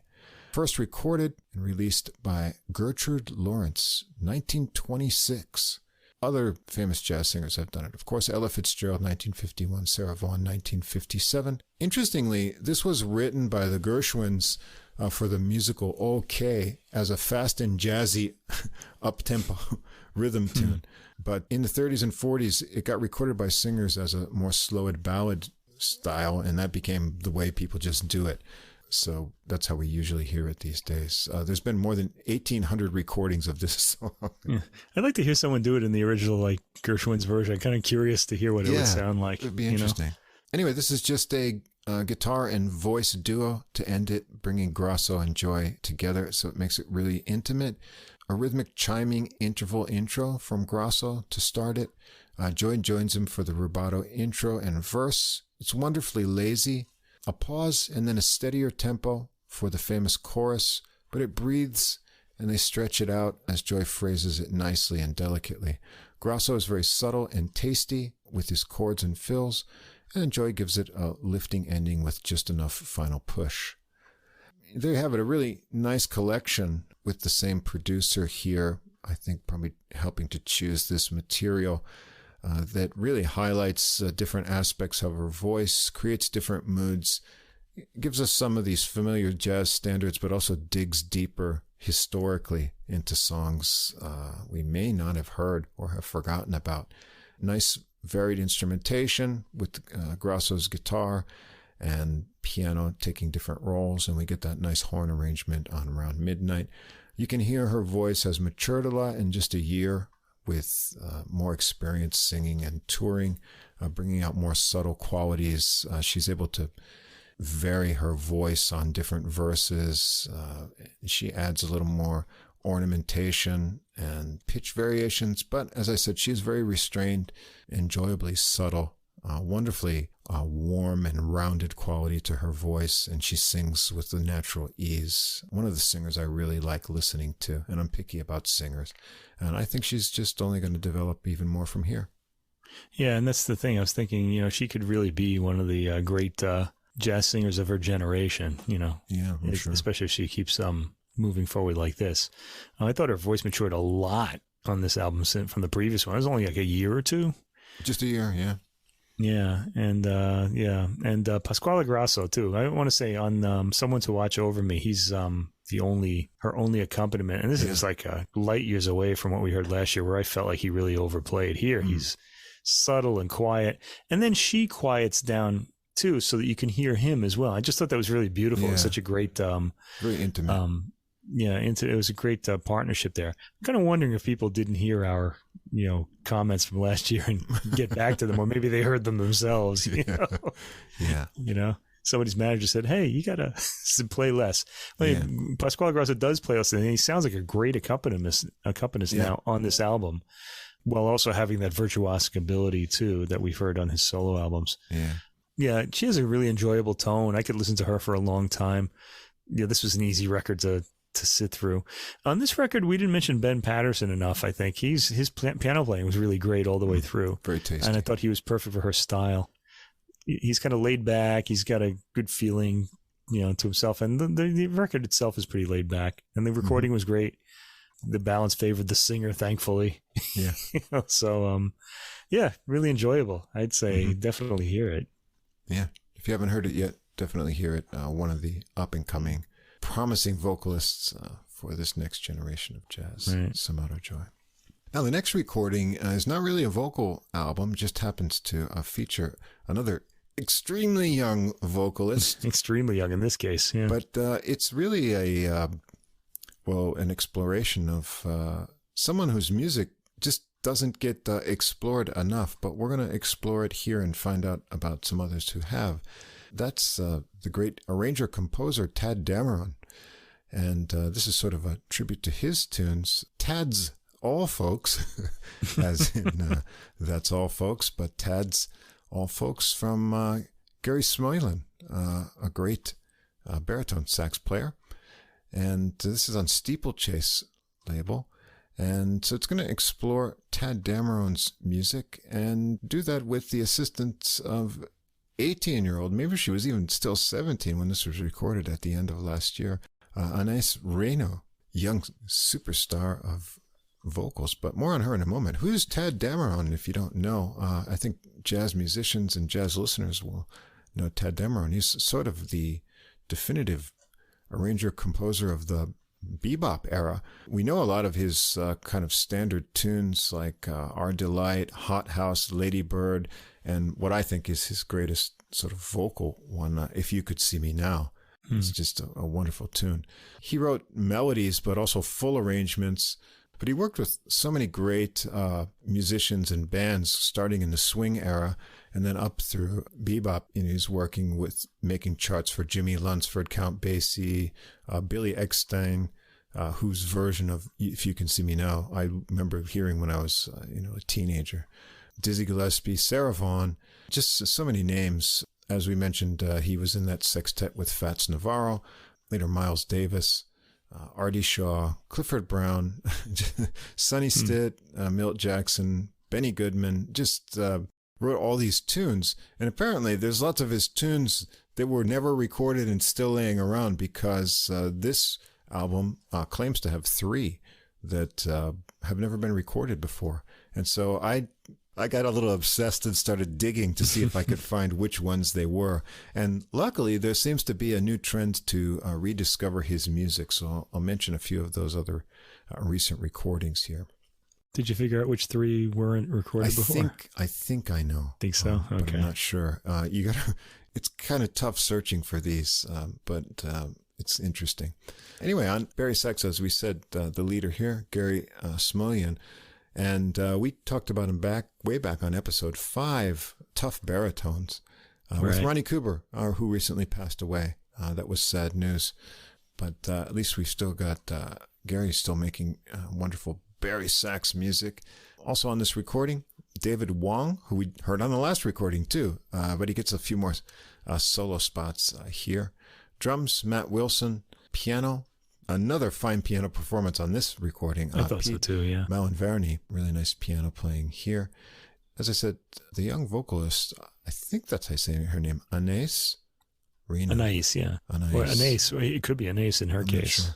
She started as a singer at age 8, and she won the 2016 Forte International Competition's Platinum Award at Carnegie Hall.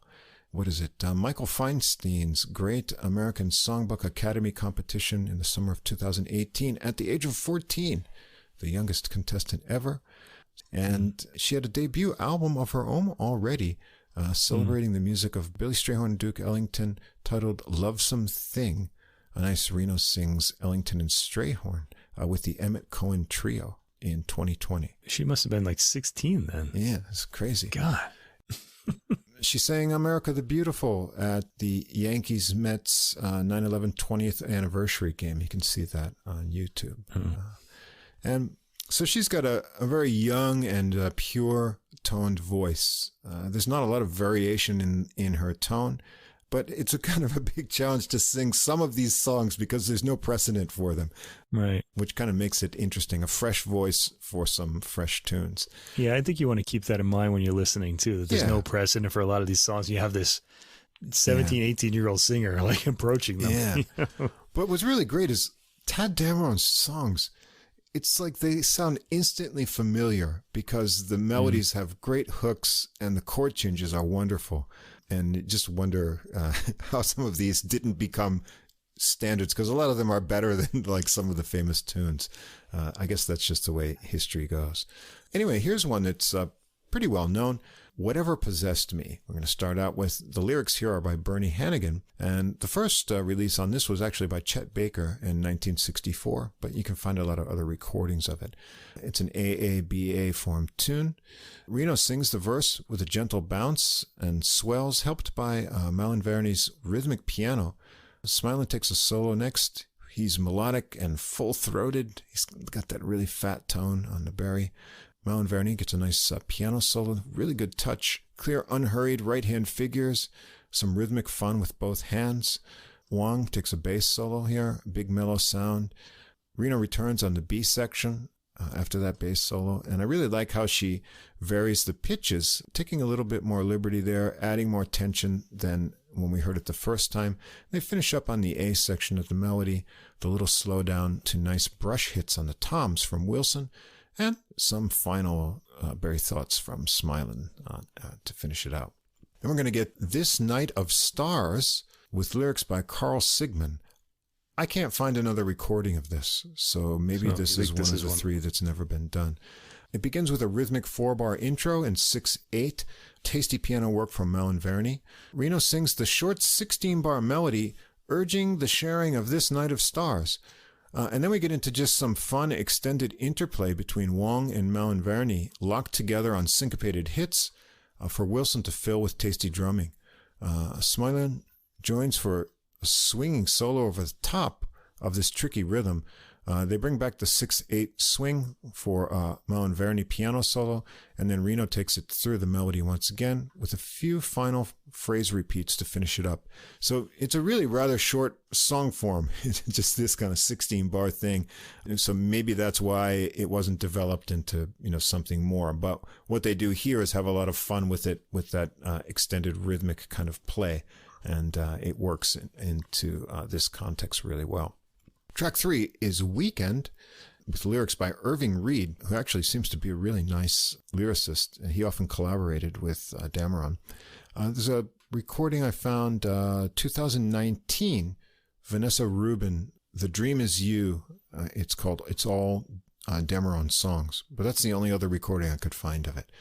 Gets a kind of light Latin beat on this 16-bar intro, nice bass pulses from Wong and a clicky beat from Wilson. The melody seems to be like a 36-bar structure, features intriguing changes back and forth to minor. Reno builds it to nice climaxes and phrases, adding good little hesitations here. The lyrics are about a short-lived romance that burned bright just for a weekend in December in Maine. So Maine. Kind of a creative story to add, here's my song, what's it about? Oh, a weekend in Maine. Yeah. Nice. I just want to say about Maine, in college, my band went up to Maine to play a gig there on like a weeknight. And 7 people showed up, and one kid came, he had a gerbil, and people were more interested in the gerbil than they were in us. So it was one of those. My memory of Maine. Anyway, we slept in the van.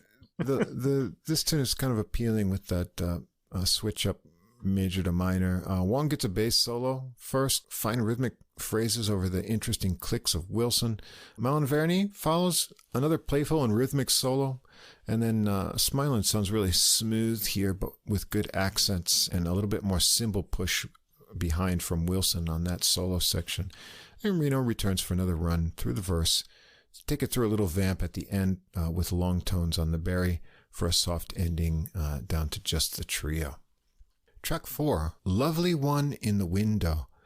And I really liked this song, but I can't find another version of it. And it just says Tad Dameron. I guess he wrote the lyrics too. Malinverni starts it with a rubato, hesitating piano intro, and Reno joins in with intro lyrics. And it's just the two of them keeping the rubato feel. Bass and drums join in for the main tune, which is a 32-bar form AABA.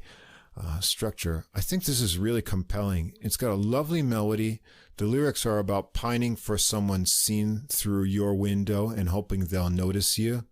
And Reno does this really nicely. I think you need a youthful voice to sing something like this. She holds out the C in this lonely one in the window, can't you see? And she just holds that out. It really creates this feeling of longing. It's just really great. Smuylan adds in soft and subtle fills behind the vocal lines, and he solos next. They pick it up to double time, interestingly, with Wong walking the bass with a great pulse. Smuylan snakes around some swinging phrases and double time lines. Malinverni's next, a sparse and tasty rhythmic solo. He has some fun left-hand punches in there, too. And Wong gets a bouncy bass solo before Reno joins back in. On the B section, they bring it back to the original ballad tempo. I ended up with a nice little pause before the last "for you" in the lyrics and some final fluffy phrases on Smuylan's Barry. This is my favorite tune so far. I can't believe no one's recorded this. It's just a gorgeous sounding song. Maybe they will now after this album is out. So this is a great tune, and they do it really well. Track 5 is "You're a Joy" with lyrics from Bernie Hannigan. First recording of this was by Tad Dameron in his Orchestra 1962. Malinverni gives a 4-bar piano intro for the bouncy swinging tune, and Reno comes in.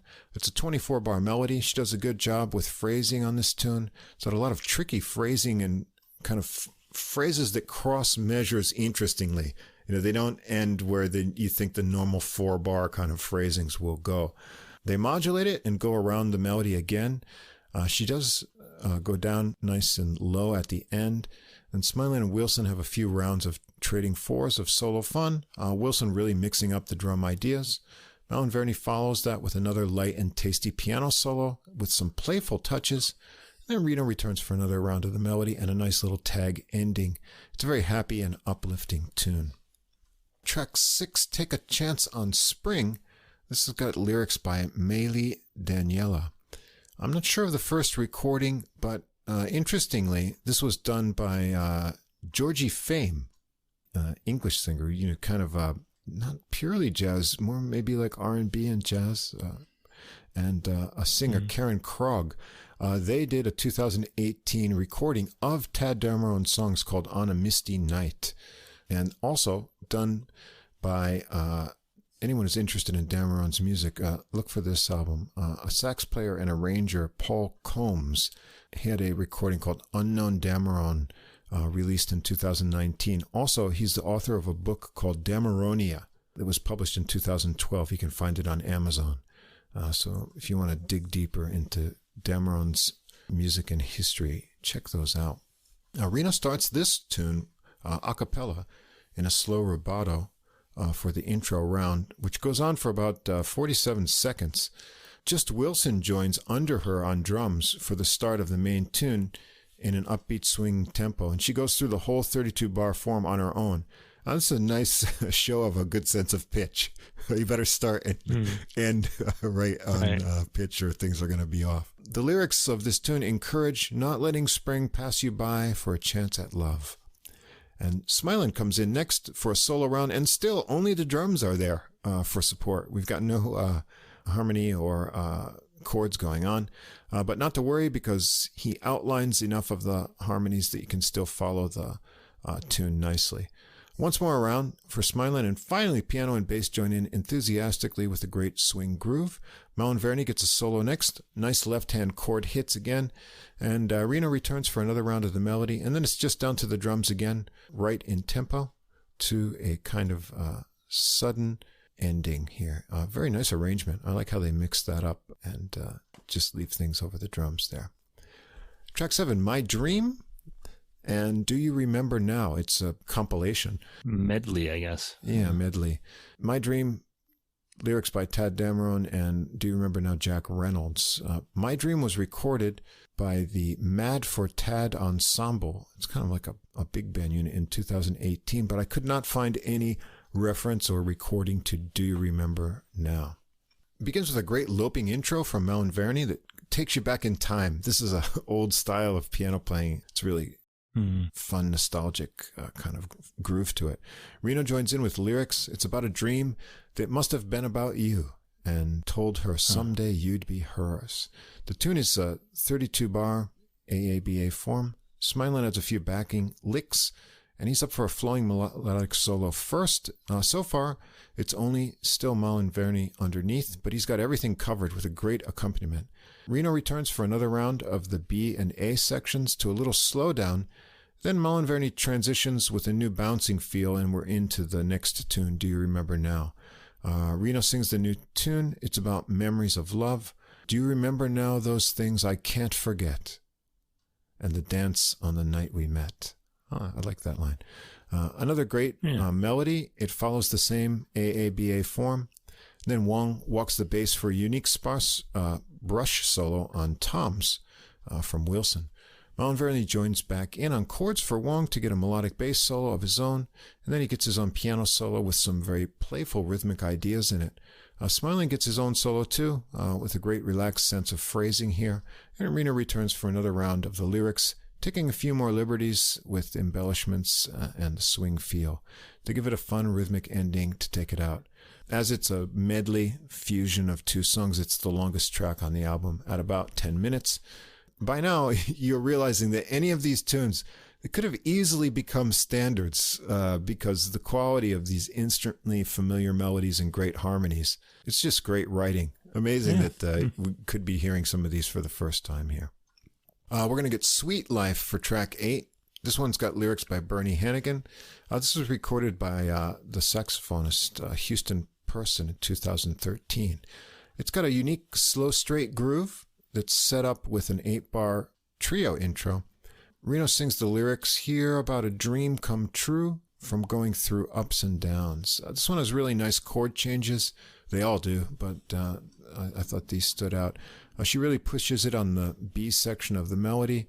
Smuylan adds a few fills, comes out next for the first solo that has some licks here that really dig down in the lower bari range. You know, sounds so good when you get down low there. I always love that, yeah. Reno returns, another run through the whole 32-bar melody. Then they vamp out on the alternating chord ideas from the intro for Smuylan to blow on and on with some more dreamy licks to a final little slowdown, and then a few cute tinkles from Malinverni to end it. Track 9, I'm Never Happy Anymore. More lyrics from Irving Reed. This was recorded on Soulmates, a recording from Charlie Rouse, the tenor saxophonist. It was recorded in 1988, released in 1993. Seek this one out. He's got Barry saxophonist Sahib Shihab and the great Brazilian trumpet player Claudio Roditi on this recording. Also, it's on that Georgie Fame and Karen Krog 2018 recording I mentioned, On a Misty Night. It's got a rubato start, Malinverni and Reno only.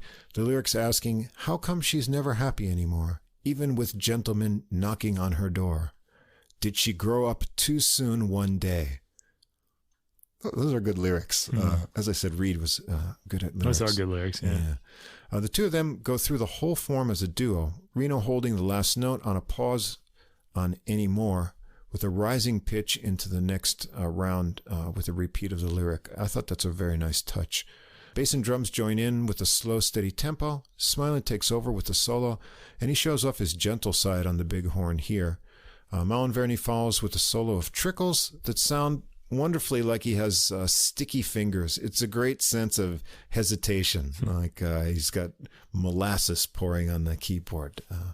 Wong gets a woody solo, both with bounce and melody, still sounding warm when he gets up high. It's a very quiet playing that sort of takes over here.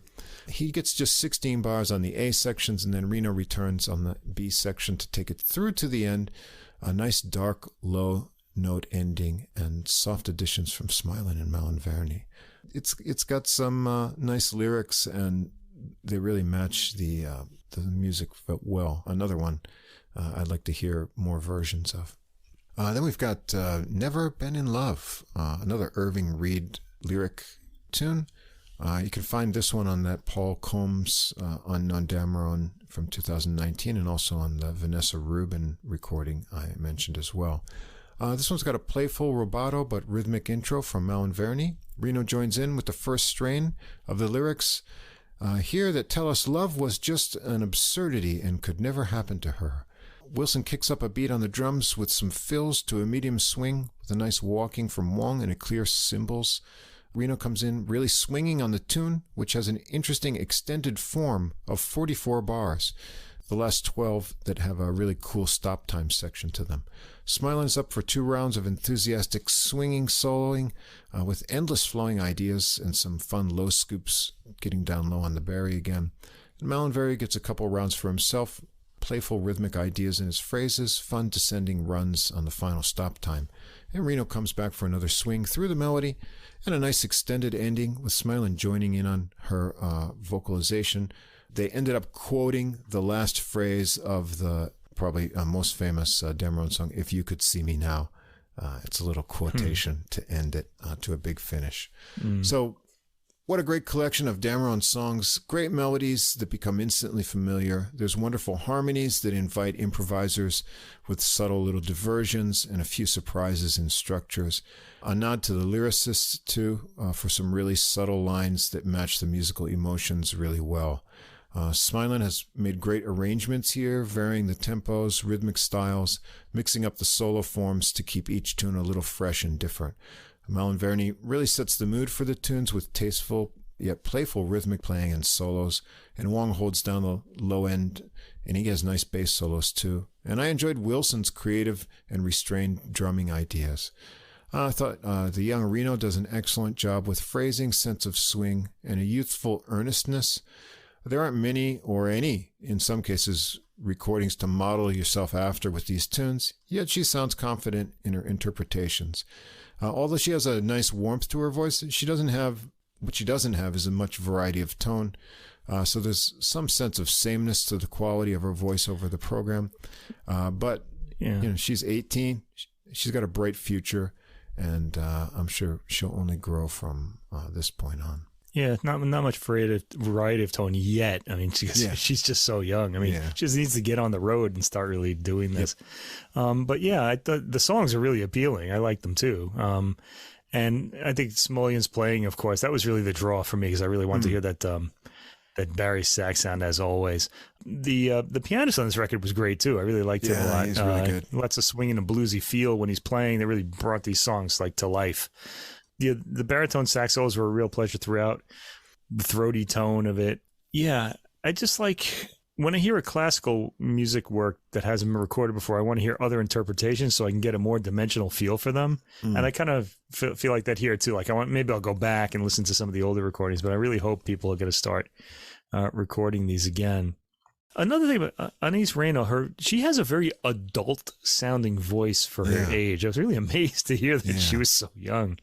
You know, like she sounds old. She's got this, the tone of it just sounds kind of deep, and I think it makes it sound older than she is. Yeah, I'd like to hear some, just little changes in timbre and, more flexibility of approach to the songs. One thing I think the thing for me is when you hear a vocalist on a recording, she's usually the focal point, and the other musicians are playing to back her or him up. In this case, I feel like she was kind of, this is more of like Smuylan's and the ensemble's record, and she's there, singing the songs. You kind of got that sense that they were the right. Yeah, that they were the stars. So I don't know. I'd like to hear this by a vocalist who's leading, let's say. Yeah. It's interesting because, as I said, and I'm sure that's because of her youth. But her youth and the fact that a lot of his tunes were written as instrumental tunes, and the lyrics were added later. I see. Although I didn't know that. I thought that especially Reed's lyrics were pretty good and interesting, colorful ideas in there as well. Yeah, so Tad Dameron's music, a nice kind of deep study of that, and hopefully 10 tunes. We should have more records like this. This would be great, because these tunes need to be heard. All right, now we're going to finish up with the vocals this evening. Something different, because this is going to have mostly original compositions, all but one, actually. This is the Canadian vocalist, Katie George. Now, she spells her name Caity Gyorgy, but it's pronounced George, as we'll find out for sure as we go on. The title of this recording is called Featuring, and this is La Reserve Records. Came out just November 4th. The featuring idea is going to feature a lot of different soloists on all the tracks. And we've got also here on piano Felix Fox Papas, hyphenated name, upright bass Thomas Heimbunch, and drums Jacob Wutzke.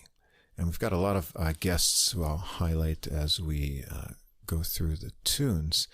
And Katie George is our oldest singer here at the ripe old age of 24.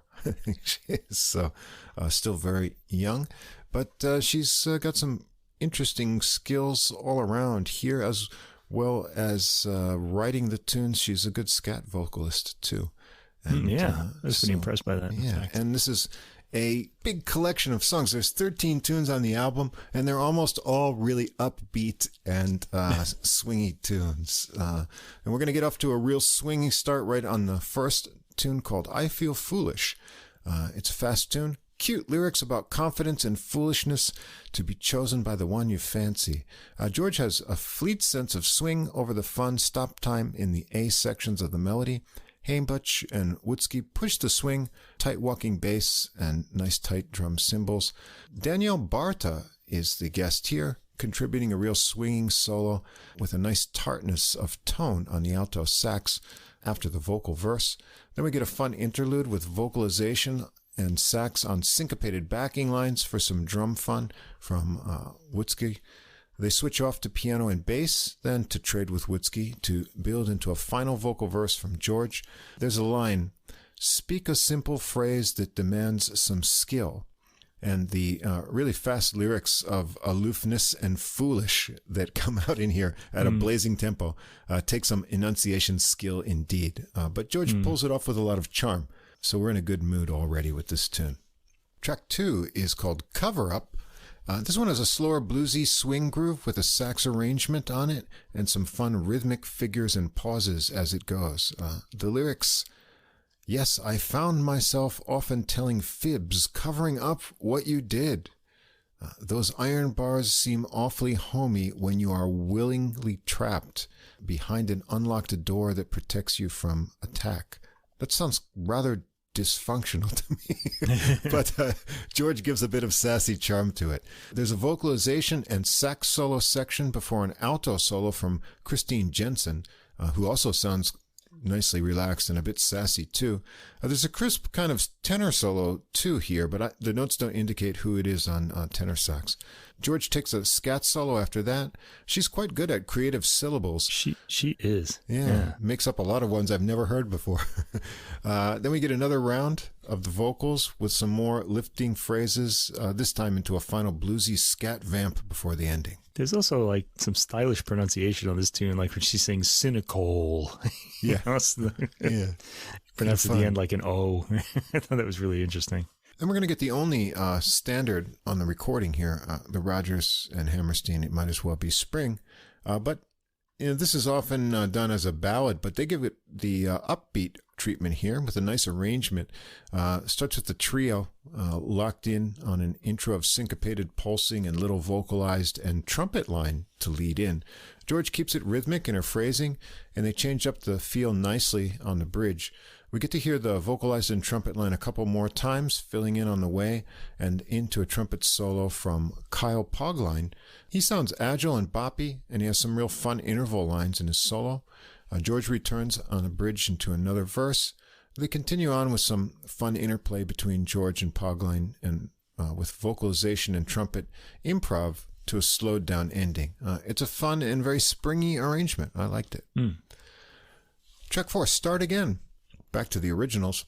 It's a rubato verse of just vocals and piano. Bass drums and guitar join in on the pre-chorus. It's got a lazy 6/8 feel to the rhythm. The lyrics, would you adhere to staying locked in while we wait for the world to start again? I wonder, that's both in the verse and chorus. Maybe it's sort of pandemic-inspired. Yeah, that's got to be a COVID reference, pandemic-inspired, yeah. Felix Fox Pappas gets a piano solo next with some bubbly ideas. He's a very bubbly piano player, even over the slow tempo. Then here, this one features Joycelyn Gould on guitar. She gets a solo. It's relaxed sense of phrasing, fluid lines. George returns for another round of the pre-chorus and chorus with a little space for solo vocal lines before the ending. It's funny you use that word bubbly, because I think that's the word I'm going to use to describe this entire album. It's really... Track 5 is A Moment. It's another swinger. It bursts right out with some scat and alto sax together on the intro. The moment, it turns out, is a chance encounter with a kiss. It sounds like a rhythm changes-based tune to me. Piano and drums drop out on the refrain, leaving George alone over the bass for a nice contrast. Alison Au has been filling in with backing lines under the vocals on alto sax, and she breaks out into a swinging solo. I like her phrasing and sassy articulation, adding in some bluesy ideas along the way. George gets a scat solo next. She's a really good scat singer. More creative syllables and always a good strong sense of swing. Then Fox Pappas is next on piano, springy swing lines and tight left-hand chord stabs. Witzke gets time for some drumming while the bass keeps chugging away and the piano adds a few injections, and they give it a playful ending with scat and sax sections around one more refrain of lyrics. Track 6, Look the Other Way. This is got a syncopated stop time intro with some breathy tenor sax from Lukas Dubovic that leads into a slower swing tempo for the vocals. There's some scheming and dreaming suspicion in this relationship with someone else's lipstick on the collar. I like the line, how much tragic fiction do you plan to write? The pre-chorus has some nice chord changes and the slow tempo give George some space to add little lilting vocal embellishments with a nice swing feel. Dubovic gets a languid tenor sax solo with a smooth tone in the lower register, and he also has some edge on his tone when he goes up high. And George follows with a scat solo, exchanging 8-bar phrases with Dubovic. Heimbuch is next with a melodic bass solo, and then George returns for another verse and chorus run. Dubovic gets to take it out with a final little stop time sax thing. Track 7, I Miss Missing You. This one has a solo guitar intro, played softly by Joycelyn Gould. It's just voice and guitar all the way on it, really. Very delicate and sparse. The structure is straight verse, just verse, verse, verse. George sings too, all about missing things associated with someone special. But when I'm again used to your charms, I miss missing you. There's a lesson in there for you young fellows. Check that out. Anyway, Gould takes a solo verse very delicately, and then George returns for a final verse. This is a nice, soft, contrasting tune midway through the recording. Breaks up all that bubbly swing that we're hearing here.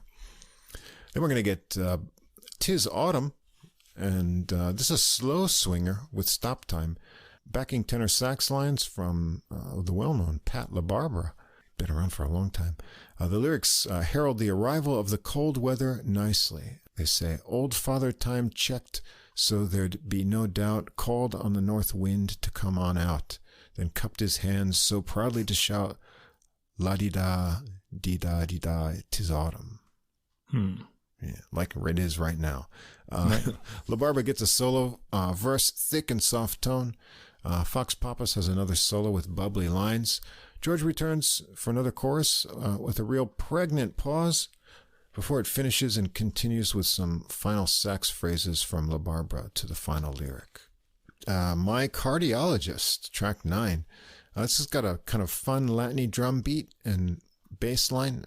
Make an intro with a little soft sax from Kyle Tartar-Stoll. Each verse, George gets to check with a specialist, cardiologist, optometrist, podiatrist, but neither they nor her general practitioner can explain her love-struck symptoms. The tune switches up to swing on the chorus for a nice contrast. Tartar-Stoll has a tenor sax solo here with playful intervals to get started into some smooth swinging. Then George gets another swinging scat solo on this tune, and Fox Pappas a piano solo as well. They reset with the intro idea before another run through verses 1 and 2, the chorus, and then verse 3 to finish it up. Track 10, Ideal. This one has another fun stop time in the verse and chorus that contrasts with the hard swinging pre-chorus section. There's a fun sort of hanging on the word ablaze before going into the chorus. That's a nice little touch. The lyrics describe more love-struck symptoms. It's got a fluid swinging clarinet solo from Virginia McDonald and a scat solo from George, and some more trading off with clarinet. They run through the whole vocal pattern again, have some fun vamping for more clarinet and scat interplay to take it out. Track 11, I Never Knew. This one's got a pretty rubato vocal and piano intro. Midway through the verse, it gets into tempo with the addition of bass and drums. The arrangement is fun, leaving George just over the bass at the start of the chorus, with a little stop time kind of spots thrown in along the way. The lyrics tell us all the things she didn't do and didn't know until she met you. This one features Tymish Koznarski on alto sax. He's had little fills along the way and gets a break into the solo. I really like his tart tone and sense of articulation here, and he builds a really nice climax on the solo. George scats away again into another round of the chorus, being left on her own to start it out and finishing up with a little flair. Track 12, The Feeling is Mutual, and this one's a swinging vocal duet with another vocalist, Laura Anglade, that describes the mutual affections and conflicts of two friends. It's a very fun arrangement of phrase exchanges and then shared mutual lines. Fox Pappas has a rollicking piano solo here. Haimbuck gets a bouncy melodic bass solo too. The two ladies get a scat exchange to add to the excitement before a final verse and chorus. It's all good fun. The final track is called It's Pronounced George, this time written George, but there's no lyrics on this tune. The title makes sure that we know how to say her name, though. This is a swinging scat vocal unison verse with Christine Jensen on alto sax and Virginia McDonald on clarinet. Jensen rips off first with a solo from that, and then McDonald. George follows with a scat vocal solo with some good bluesy and boppy ideas included. And Fox Pappas gets a piano solo, some high ringing notes, and Haimbuck has a bass solo with a bluesy bounce, and they take it all out with another round of the verse altogether. So, 13 tunes, a long recording, just over an hour. George is a real swinging singer. She's skilled at scat singing, and her writing is very good too. A variety of song structures, all arranged well here. The featuring idea is fun because we get to hear a mix of different soloists along the way. It's mostly all upbeat and positive. Think swinging Ella Fitzgerald as a model. The only frustrations we encounter lyrically along the way are just little relationship quibbles. There's no dark corners of existence to peer into lyrically. Maybe she's just that cheerful of a person. In any case, her enthusiasm is infectious. If you put this recording on, you'll be having swinging fun in no time. It reminds me of what you said about her,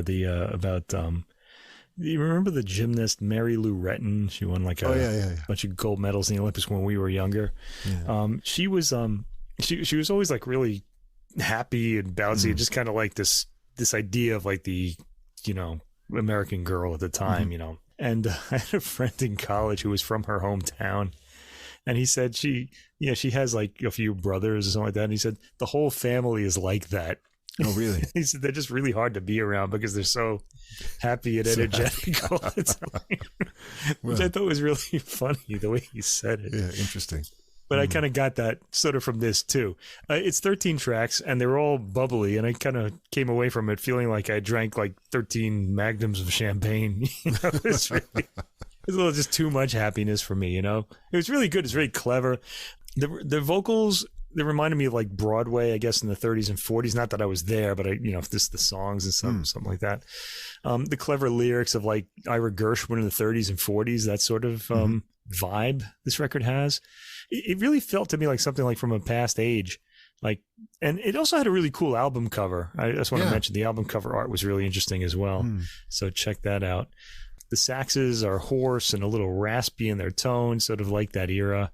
George has a bright musical personality, and she's recorded. This is one thing I noticed about this record. She's recorded very close up. You can actually hear her breathing into the microphone as well as the tone. It's sort of like those old, crooner singers. Like the whole, the sexiness of that for people was that this person could be singing in this really intimate tone, and it's like they're whispering in your ear, and yet they're far away. That's what I think what drove all the girls crazy back in the day when like people like Frank Sinatra sang, it's that new sound. Bing Crosby too, before Frank Sinatra. So there's a bit of that too. She scats well too, like you said. Really good. That reminded me a little bit of Diana Krall, one of the few people who still scats. Also, Jasmine Horn scats as well. So it's nice to hear that coming back too. Fun, light, enjoyable album. Entertaining. Yeah. Good swinging and fun. Bubbly. Good swinging and fun. Yeah, good swing and fun. An episode full of all kinds of vocals. There's a lot of variety on here, but there's definitely all singing and lots of swinging as we go. These great originals on George's album. We've got a deep dive into Tad Dameron's music, and we've got kind of a mix of things. Another interesting program for Summer of Joy. Well, we've got some surprises in the classical there too. Yeah. So in sum, adult vocal music is alive and well and safe for the future.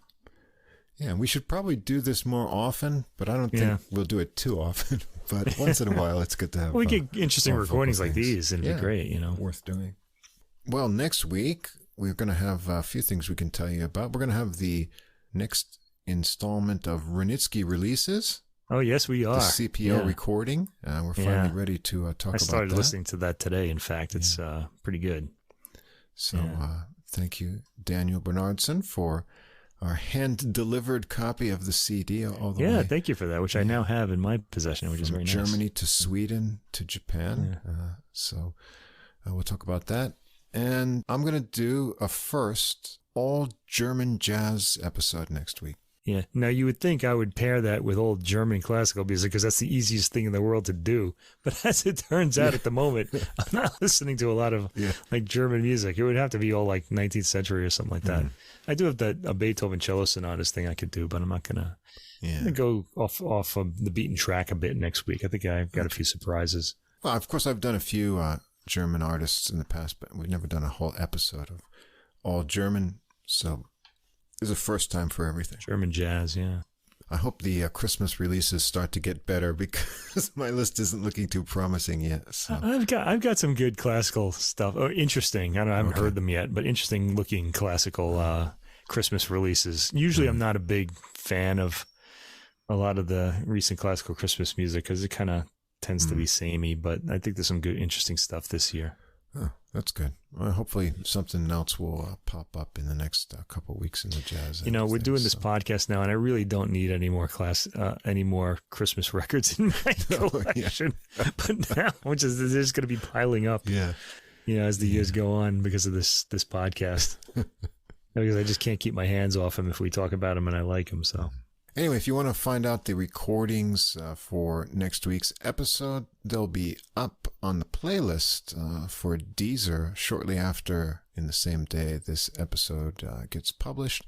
You can also find them or a link to them on our Facebook page too, because I'll post that after the episode. So be sure to check that out. As always, thanks to Fast Signs of Staten Island for our glowing neon logo. And once again, if you need some more podcasts to carry you through the week, check out Tom Gauker's Something Came from Baltimore for some music interviews, Neon Jazz for more interviews, and The Same Difference for different perspectives on human interaction and community. The links will be in the description there. And we're going to be up to episode 90 next week, Mike. Oh boy, it's a big milestone. Coming up to the biggest milestone. 100. Just almost 10 away. Looking for that. Yeah, episode 90. 90 is a good number. The 90s were good. Yeah. I think the 90s episodes are going to be great too. I'm sure of it. So we'll see you again next week for episode 90. Until then, keep listening. Check out the playlist. And we'll be back for episode 90 next week. Gerald Albright, Maria Schneider, Charlie Hunter, Duke Robillard, Sean Jones, Walter Beasley, Steve Swallow. Something Came from Baltimore is a jazz, blues, and R&B podcast and radio show, and it's not really about Baltimore. Subscribe to the podcast and listen to your favorite artist or future favorite artist. That's Something Came from Baltimore. And be a part of that Be More music scene. Joe Lovano, Jeff Kaufmann, Paula Cole, Danuzo Makatani, Ann Passio, Ches Smith, Thumbscroll, mostly.